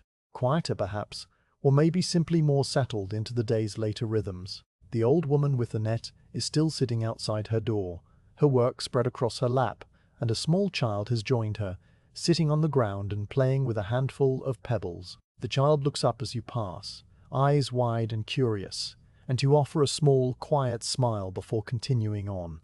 The weaver's donkey stands in its pen, its head drooping, its ears twitching lazily at flies. The blacksmith's hammer has stopped entirely now, and the silence that replaces it is filled by the soft murmur of the river and the distant, rhythmic tramp of a sentry walking his post on the fortress wall. You reach your door and push it open, stepping into the familiar, leather-scented dimness of the workshop. The lamp still burns on its shelf, its flame small and steady, and the 2 sandals lie on the bench exactly as you left them, their pale straps and dark soles waiting patiently for the next stage. You close the door behind you and stand for a moment, letting your eyes adjust, letting the peace of the riverbank settle fully into your body before you turn your attention back to the work. The rest has done its work, and you feel ready for the afternoon, ready for the slow, careful finishing that will transform these stitched forms into complete sandals. You walk to the bench and pick up the left sandal, turning it over in your hands, feeling the weight of it, the solidity. The leather is nearly dry now, holding its shape, and the stitches are tight and even. It is good work, quiet work, work that has filled the morning and will fill the afternoon as well. And that, you think, as you settle back onto the 3-legged stool and reach for the pot of pine pitch, is exactly as it should be. The afternoon light has begun its slow turn toward evening, a shift so gradual that you notice it not as a change, but as a quality, a certain softness that was not there before. The lamp still burns on its shelf, its flame small and steady, and the 2 sandals lie on the bench before you, their stitches tight and their straps aligned, waiting for the next quiet stage of their assembly. You have returned from the riverbank with a body that feels rested and a mind that feels clear, and you settle onto the three-legged stool with the same familiar comfort you have felt 1,000 times before. The left sandal is the first to receive your attention. You pick it up and turn it over in your hands, examining the underside where the knots of waxed thread create a faint, regular pattern against the dark leather. Each knot is tight and flush, the thread ends trimmed close, the holes sealed by the pressure of the stitch. You run your thumb over them, feeling the slight texture, and then you turn the sandal back over and look at the upper. The straps cross in the regulation pattern, the forefoot straps angling inward, the arch straps rising from the sides, the heel straps wrapping around the back, and the long ankle straps waiting to be tied. Everything is as it should be, and yet the sandal is not complete. There are still the finishing touches, the small, careful steps that transform a stitched assembly into a finished piece of craft. You reach for the pot of pine pitch that sits at the back of the bench, sealed with its cork stopper. The pot is small, made of fired clay with a narrow neck and a wide base, and it is warm to the touch from its proximity to the lamp. You work the cork free with a gentle twisting motion, and the scent of the pitch rises immediately, a sharp resinous smell that cuts through the leather and the beeswax and the lamp oil. It is a clean smell, the smell of pine trees and distant forests, and it always reminds you of the northern lands where the trees grow tall and dark. Inside the pot, the pitch is a thick, amber-colored substance, slightly glossy and very sticky. You take a small iron spatula, a tool with a narrow blade and a wooden handle, and dip it into the pitch, drawing out a small amount that clings to the metal in a slow, honey-like drip. You hold the spatula over the lamp flame for a few heartbeats, not close enough to burn the pitch, but near enough to warm it, and the pitch softens further, becoming more fluid, its surface glistening. The first task is to seal the stitch holes on the underside of the sole. You turn the sandal over and apply the warm pitch to each hole, one by one, using the tip of the spatula to press a tiny bead of the substance into the depression where the thread passes through the leather. The pitch sinks into the hole and spreads slightly, filling the tiny gap between the thread and the leather, sealing it against moisture and grit. The motion is small and precise, a series of tiny dabs that progress along the curve of the heel and up the arch and around the forefoot, each dab followed by a pause while the pitch cools and sets. The smell of warm pine fills the workshop, sharp and pleasant, and the sound is a soft, sticky tap each time the spatula touches the leather. When the underside is sealed, you turn the sandal over and repeat the process on the upper side, sealing the stitch holes where the straps attach to the sole. Here the work is even more delicate because the holes are surrounded by the straps themselves, and you must apply the pitch carefully so it does not spread onto the visible surface of the goatskin. Your hand is steady, the spatula moving with the precision of long practice, and each bead of pitch settles exactly where it is needed. The pitch cools quickly, darkening from amber to a deep, translucent brown, and it forms a hard, waterproof seal that will keep the stitches dry through river crossings and rain and the damp grass of morning marches. After the sealing, you set the spatula aside and cork the pitch pot, wiping the rim clean with a scrap of cloth. The sandal rests on the bench, its stitches sealed, its straps firm, and you set it on the cloth next to its twin. Then you pick up the right sandal and begin the same process, the same careful application of warmed pitch, the same small, precise dabs, the same sharp, clean scent rising through the workshop. The repetition is soothing, a continuation of the rhythm that has carried you through the morning, and your mind drifts easily, not wandering far but simply resting in the gentle current of the work. The light through the shutter has warmed further, and you can see the golden tone spreading across the lane outside, catching the edges of the thatched roofs and the rough stones of the fortress wall. The sentry in the tower is a silhouette now, his figure dark against the brightening sky, and the river, though hidden from view, seems to murmur a little louder, as if it too is aware of the changing hour.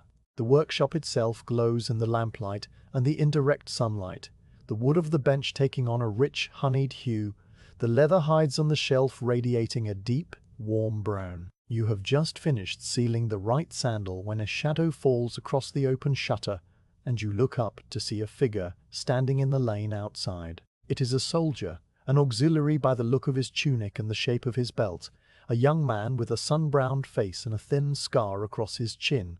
He is holding a sandal in his hand, and he holds it up slightly, a wordless question. You nod and gesture for him to come in, and he steps through the doorway, ducking his head slightly under the low lintel. The soldier's sandal is old and worn, the sole thin at the heel and a strap torn near the toe. He explains, in a voice that is low and tired, that the strap gave way during the morning drill and he needs it repaired before the evening watch. You take the sandal from him and examine it, turning it over, flexing the sole, testing the remaining stitches. The repair is a simple one. A single strap replacement and a few reinforcing stitches, and you nod and tell him it will be ready by the time he finishes his meal at the mess. He thanks you with a brief weary smile and leaves, his footsteps fading down the lane toward the fortress gate. You set the soldier's sandal on the corner of the bench, a small interruption that has not disturbed the calm, but has simply added another small task to the afternoon. You will get to it after you finish the current stage of the new sandals. There is no urgency, no sense of pressure. The soldier will return, and the sandal will be ready, and the exchange will be as quiet and unremarkable as the repair itself. You return your attention to the new pair. It's quiet and unremarkable as the repair itself. You return your attention to the new pair. The pitch has cooled and set on both sandals, and you run a finger over the sealed holes, feeling the hard, smooth surface. The next step is to trim any stray threads and to inspect the straps one final time. You take the small trimming knife, the one with the narrow blade and the bone handle, and you go over each sandal carefully, snipping away any thread ends that are longer than they should be, smoothing any rough edges on the straps with a gentle scraping motion. The knife makes a soft, whispery sound as it moves over the leather, and the tiny scraps of thread and leather dust fall onto the bench, to be swept away later. After the trimming, you take a clean rag and rub the surface of the straps, buffing them lightly, warming the leather with the friction so that it takes on a faint, soft sheen. The goatskin responds to the rubbing, becoming slightly glossier, its natural oils rising to the surface. The oxhide sole remains matte and dark, a contrast to the lighter, shinier straps, and the combination is pleasing to the eye, a balance of textures and tones that you have always appreciated. The fortress horn sounds again from the ramparts, a single long note that marks the middle of the afternoon watch. The sound echoes off the stone and fades, and in the silence that follows, you hear the distant clatter of the smith resuming his work, the hammer falling in a slower, more deliberate rhythm than before. Perhaps he is working on something delicate, a hinge or a buckle, something that requires more thought than force. You listen for a moment, finding the rhythm, and then you let it fade into the background of your awareness. A second visitor appears at the shutter, this one not a soldier but a camp servant, a thin man with a bundle of sandals tied together with a leather cord. He is collecting repairs for several men in his unit, and he hands you the bundle with a muttered list of what needs doing. You take the sandals and examine them quickly, noting the worn heels, the broken stitches, the one sole that has cracked entirely across the forefoot. These will take more time than the single strap you just accepted, but they are work for tomorrow, or perhaps the day after. You tell the servant so, and he nods and leaves without further words, his errand complete. You set the bundle of repairs on the floor beside the bench, a small pile of future work that does not trouble you. There is always more work, always another pair of sandals wearing out, always another soldier marching toward the frontier and back again. The work is endless, but it is also steady, and there is a comfort in that steadiness, a security in knowing that the demand for your craft will continue as long as the fortress stands and the river flows. With the interruptions done, you return to the new sandals. They are nearly complete now, lacking only the hobnails, which you will add tomorrow after the leather has dried fully and set into its final shape. You hold the left sandal up to the lamplight and examine it one last time, turning it slowly, checking every stitch, every strap, every sealed hole. It is good work, solid work, and it will serve a soldier well through long marches and cold nights and the endless grinding routine of frontier duty. You set the sandal down beside its twin and stretch your arms over your head, feeling the pleasant ache in your shoulders and the slight stiffness in your fingers. The afternoon is moving toward its close, the light through the shutter taking on the deeper, richer tones that come before dusk. The lane outside is quiet now, the brief flurry of activity having passed, and the only sounds of the river and the hammer and the occasional call of a bird settling for the evening. You stand up from the stool and walk to the open shutter, looking out at the fortress wall and the sky above it, which is now streaked with pale gold and soft pink, the clouds thinning and dispersing.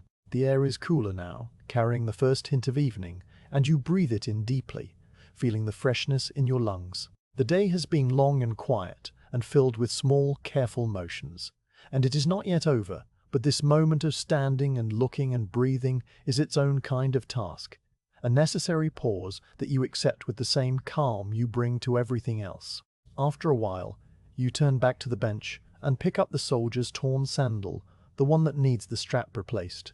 The afternoon still has enough light for this small repair, and you settle onto the stool, select a piece of strap leather from the bundle under the damp cloth, and begin the familiar sequence: the awl, the needle, the thread, the knot.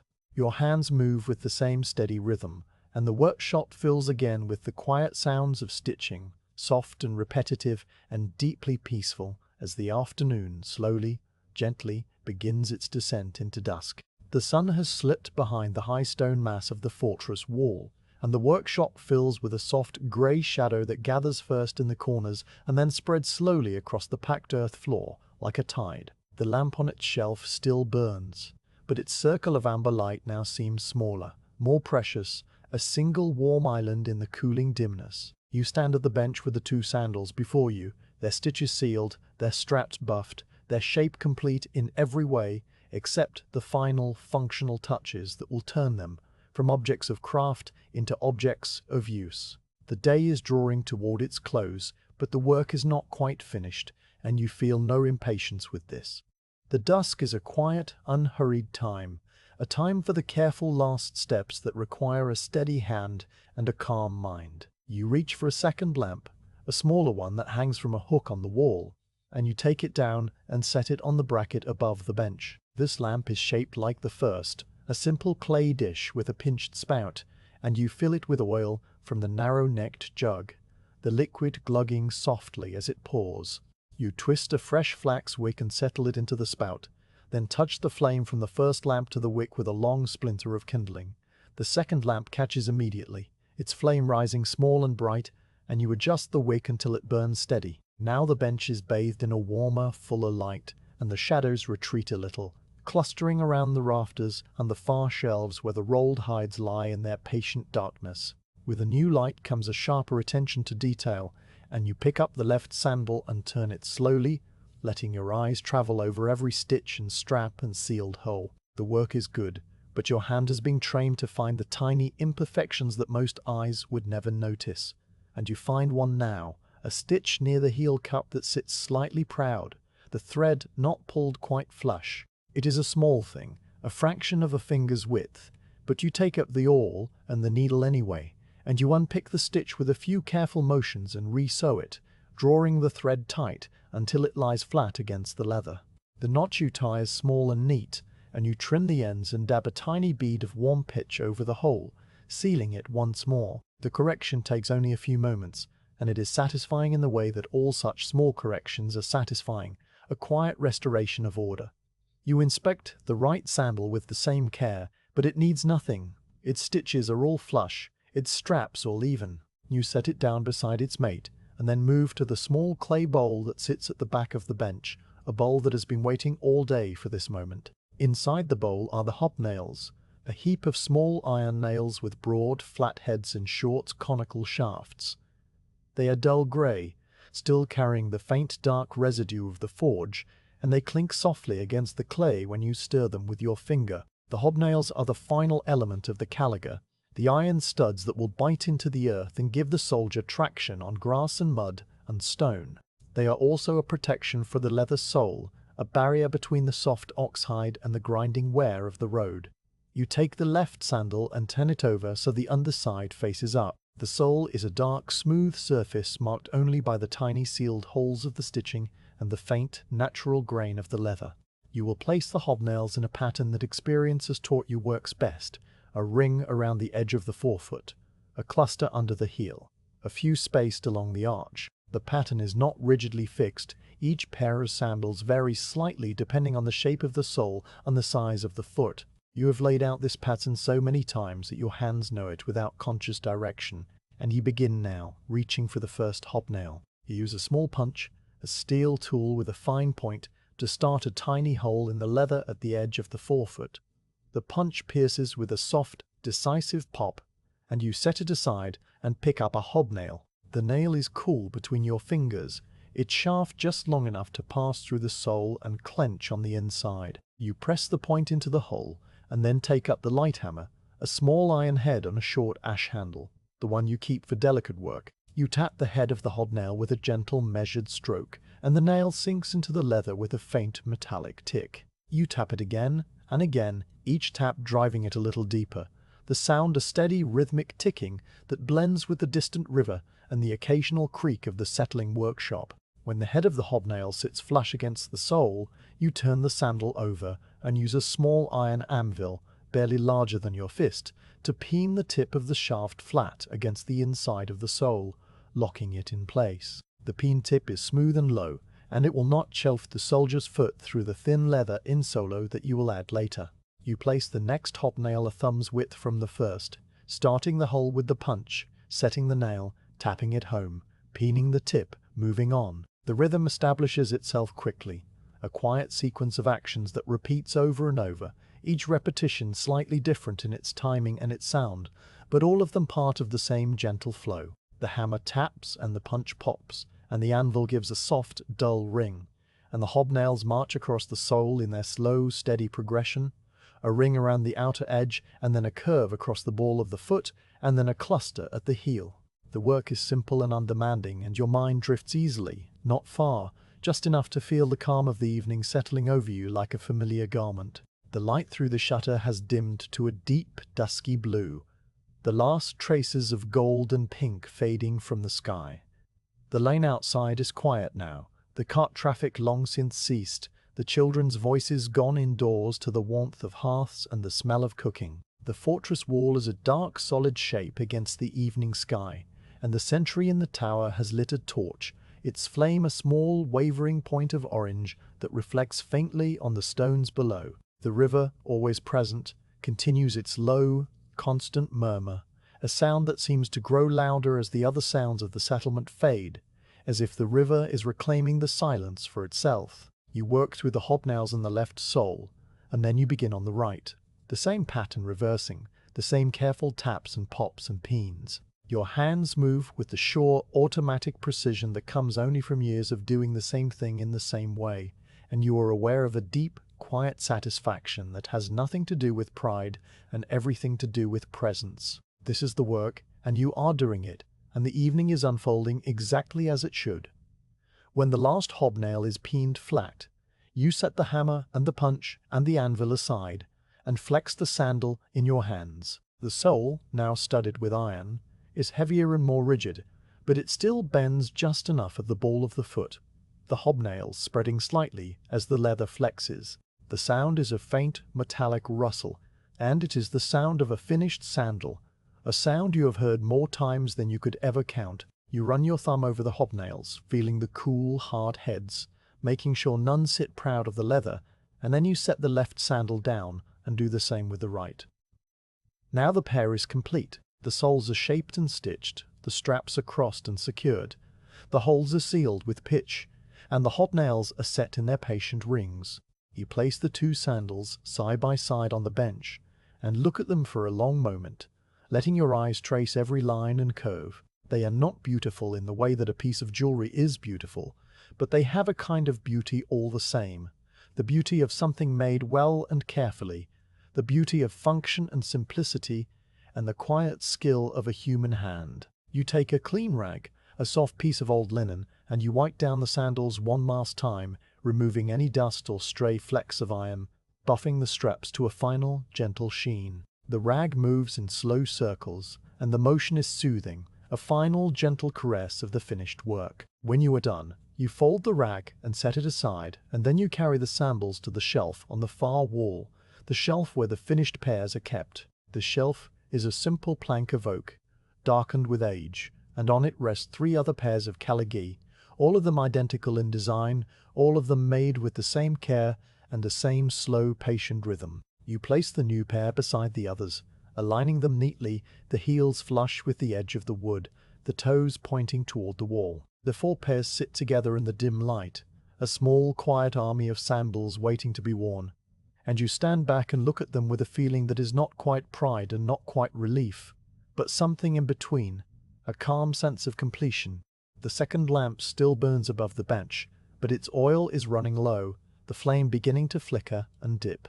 You reach up and pinch the wick between your thumb and forefinger, extinguishing it with a soft, brief hiss, and the workshop dims to the glow of the first lamp alone. The shadows which had retreated now gather again, clustering around the rafters and the shelves and the far corners, and the room feels smaller and more intimate. A small cave of lamplight and leather, and the quiet presence of finished work. You stand for a while, your hands resting on the bench, your breathing slow and even, listening to the sounds of the dusk outside. The fortress is quiet now, the drills and the horn calls, and the tramp of boots all ended for the day. The blacksmith's hammer has been silent for hours, and the weaver's donkey is asleep in its pen. The only sound, beyond the river, is the occasional low murmur of voices from the houses nearby, the indistinct, comfortable sound of people settling in for the night. A dog barks once, far off, and then is silent. The sentry's torch on the tower gutters in a breeze and then steadies, its flame a constant distant point of light against the deep blue sky. You feel the tiredness in your body now, not a heavy, oppressive tiredness, but a light, pleasant weariness, the kind that comes from a day of steady, meaningful work. Your hands are a little stiff, your shoulders a little sore, and your eyes are ready to close. You walk to the shutter and reach up to pull it closed, but you pause for a moment and look out at the fortress wall and the darkening sky and the first faint stars beginning to appear above the ramparts. The air is cool and clean, and it carries the scent of wood smoke from the evening cooking fires, a smell that is both warm and distant. You take a deep breath, holding the cool air in your lungs, and then you let it out slowly and pull the shutter closed, dropping the wooden bar into its bracket. The workshop is now entirely enclosed, a small warm room lit by a single lamp and filled with the familiar smells of leather and pitch and oil. You move through the space with the ease of long habit, tidying the tools that are already tidy, returning the hammer and the punch and the awl and the knife to their pegs and their places, sweeping the stray scraps of leather and the dust of the hobnails into the basket, the small pile of repair work, the soldier's torn sandal and the bundle from the camp servant. You set neatly on the corner of the bench, to be begun in the morning when the light returns and your hands are fresh again. When everything is in its place, you take the rag from your belt and wipe your hands clean, rubbing away the last traces of pitch and iron and beeswax. You look around the workshop one final time, your eyes moving slowly over the bench and the shelves and the trough and the last and the lamp, and you feel the quiet satisfaction of a space left in order, ready for the next day to begin. Then you blow out the lamp, leaning close and pursing your lips, and the flame shivers and goes out with a thin trail of smoke that rises and dissipates into the darkness. The workshop is dark now, but it is not an empty darkness. It is a darkness filled with the presence of the leather and the tools and the finished sandals, a darkness that you know as well as you know the light. You cross the floor, your bare feet finding their way without sight, and you push open the inner door that leads into the living space. The hearth in here still holds a faint orange glow beneath its blanket of ash, and you kneel and add a few small sticks and a split log, blowing gently until the flames catch and rise, casting a warm flickering light across the room. You stand and stretch, feeling the good ache of the day in your muscles, and then you climb the ladder to the sleeping loft. The straw mattress is waiting, its surface still bearing the imprint of your body from the night before, and you settle onto it with a long, slow exhale. The wool blanket is rough and warm, and you pull it up to your chin and lie still, listening to the sounds of the night. Through the small window in the loft, you can see the stars now, bright and cold and impossibly distant, and you can hear the river, always the river, its voice a low, steady murmur that seems to rise up from the earth itself. The day unwinds slowly in your memory, not in words or images, but as a quiet sequence of sensations. The weight of the hide in your hands, the cool water of the soaking trough, the soft squeak of the awl, the rhythmic tapping of the mallet and the hammer, the sharp scent of the pine pitch, the warm glow of the lamp. Each sensation fades gently into the next, and your thoughts become soft and unfocused, drifting like the smoke from the extinguished wick. The fortress, and the vicus, and the river, and the workshop all settle into the deep, quiet peace of the night, and you feel yourself sinking into that same peace, the boundary between waking and sleep growing thin and indistinct. You think, with the last faint flicker of awareness, of the new sandals waiting on the shelf, of the repairs that will come tomorrow, of the hides that will be chosen and cut and stitched, of the long, slow rhythm of the days that stretches ahead and behind, without end. There is no worry in this thought, no anticipation, only a gentle floating acceptance of the way things are and the way they will continue to be. And then even that thought dissolves, and there is only the breath moving in and out, and the distant sound of the river, and the deep, restful darkness of the night. The loft is a small, low space tucked under the peak of the thatched roof, a space that holds only the straw mattress, the wool blanket, and the quiet presence of your own breathing. You lie on your back with the blanket pulled to your chin, and your body feels heavy and loose, sinking into the mattress as if it were a soft, shallow mold made just for you. The straw rustles faintly when you shift, a dry, whispery sound that is as familiar as your own heartbeat, and then you are still, and the loft is still, and the night settles around you like a second blanket, invisible and warm. The small window in the gable wall is nothing more than a narrow opening covered with a linen cloth that stirs gently in the faintest of breezes. Through it you can see the sky, or rather you can sense it, a deep dark blue that is not quite black because of the stars. The stars are scattered across the opening like a handful of fine sand thrown against a dark cloth, and they seem very near, as if you could reach up and touch them, though you know they are impossibly far away. You do not try to count them or name them. You simply let them be there. Small, steady points of light that have watched over this river valley since long before the fortress was built, and will watch over it long after. The sounds of the night drift up to you through the window and through the thatch and through the timber walls, muted and soft. The river is the foundation of all sound, its constant, deep murmur, a presence that never wavers, a voice that has been speaking for thousands of years and will speak for thousands more. It is not a loud sound, but it is a full sound, a sound that fills the silence without disturbing it, and you have heard it every night of your life, so that it has become less a noise and more a kind of silence itself, the silence of water moving endlessly toward the sea. Above the river, woven through its low, steady voice, are the smaller, closer sounds of the settlement at rest.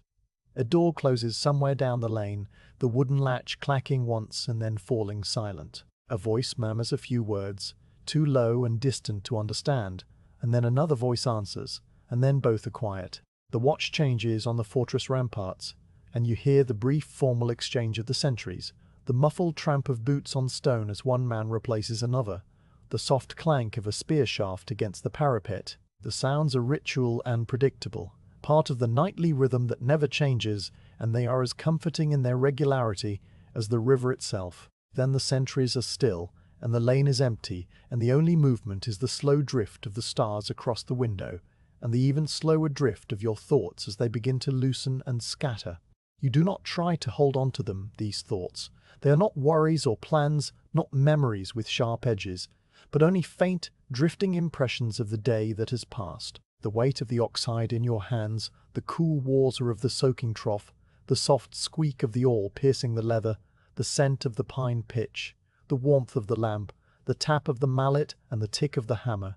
All of these sensations float through your mind in a gentle, disordered procession, not asking to be examined or remembered, simply passing through like leaves on the surface of the river. Your breathing has slowed now, deepening without any conscious direction, and you feel the slight rise and fall of your chest under the blanket. The wool is rough in a way that is pleasant, a texture that reminds your skin that you are warm and safe and still. The night air is cool on your face, the only part of you that is exposed, and the contrast between the cool air and the warm blanket is a small, quiet pleasure that you notice and then release. There is nothing to do, nothing to prepare for, nothing to solve. The workshop below is dark and orderly, the tools on their pegs, the finished sandals on their shelf, the repairs waiting on the bench. All of it can wait until morning, and morning is still a long, slow distance away. The fortress wall, which you cannot see from the loft but can sense as a dark, solid presence, stands between the settlement and the river, and on its highest tower, the torch still burns. You cannot see the flame from your window, but you can see its faint reflected glow on the underside of the clouds that have gathered again, a soft orange smudge that pulses slightly with the movement of the air. The sentry walks his post, his footsteps a slow, rhythmic pattern of 4 beats and a pause, 4 beats and a pause, a pattern so regular that it becomes hypnotic, and you listen to it for a while without really listening, your mind drifting in and out of awareness. A new scent reaches you through the window, the scent of wood smoke settling low over the rooftops as the evening cooking fires bank down for the night. It is a soft, acrid smell that catches in the back of your throat in a way that is not unpleasant, and it mingles with the cooler, cleaner scent of the river and the faint, lingering smell of leather that clings to your hands and your tunic and your very skin. The combination is the smell of home, the smell of every night of your life, and it wraps around you as surely as the blanket does. You turn onto your side, the straw rustling and then settling, and you tuck the blanket closer round your shoulders. From this angle, you can see a different set of stars through the window, or perhaps the same stars, but in a different arrangement, and you watch them for a while with half-closed eyes. One star, brighter than the rest, hangs just at the edge of the window frame, and it seems to pulse with a slow, steady light, a light that has travelled across a vast and unimaginable distance to reach this small window in this small loft on this quiet night. The thought is too large to hold, and you let it go, and the star remains, patient and distant. The town around you has settled into its deepest quiet now. The last voices have faded, the last doors have closed, and even the dogs are silent, curled in their corners and dreaming their dog dreams.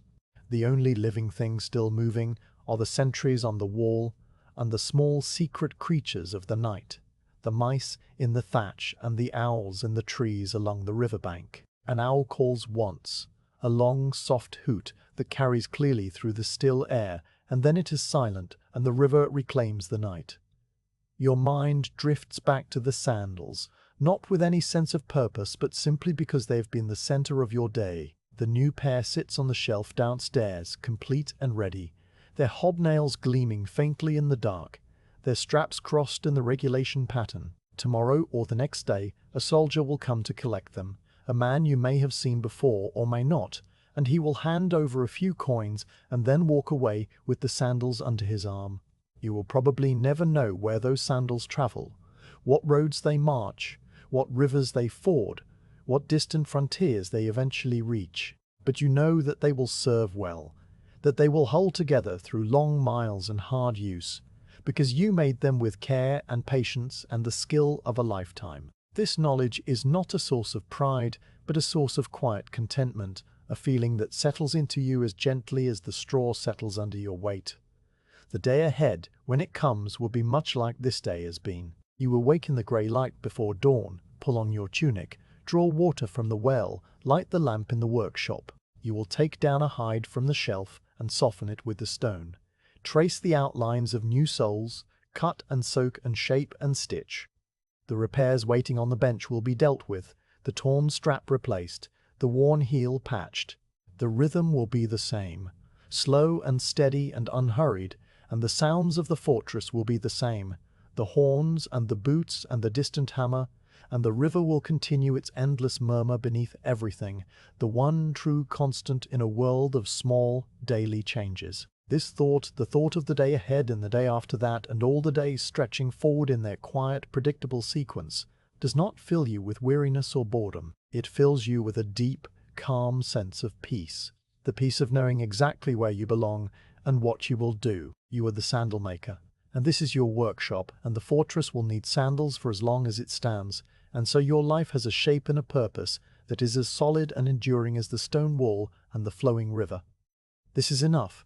It has always been enough. Your eyes have closed now, though you did not consciously decide to close them. The star in the window continues to pulse, but you no longer see it.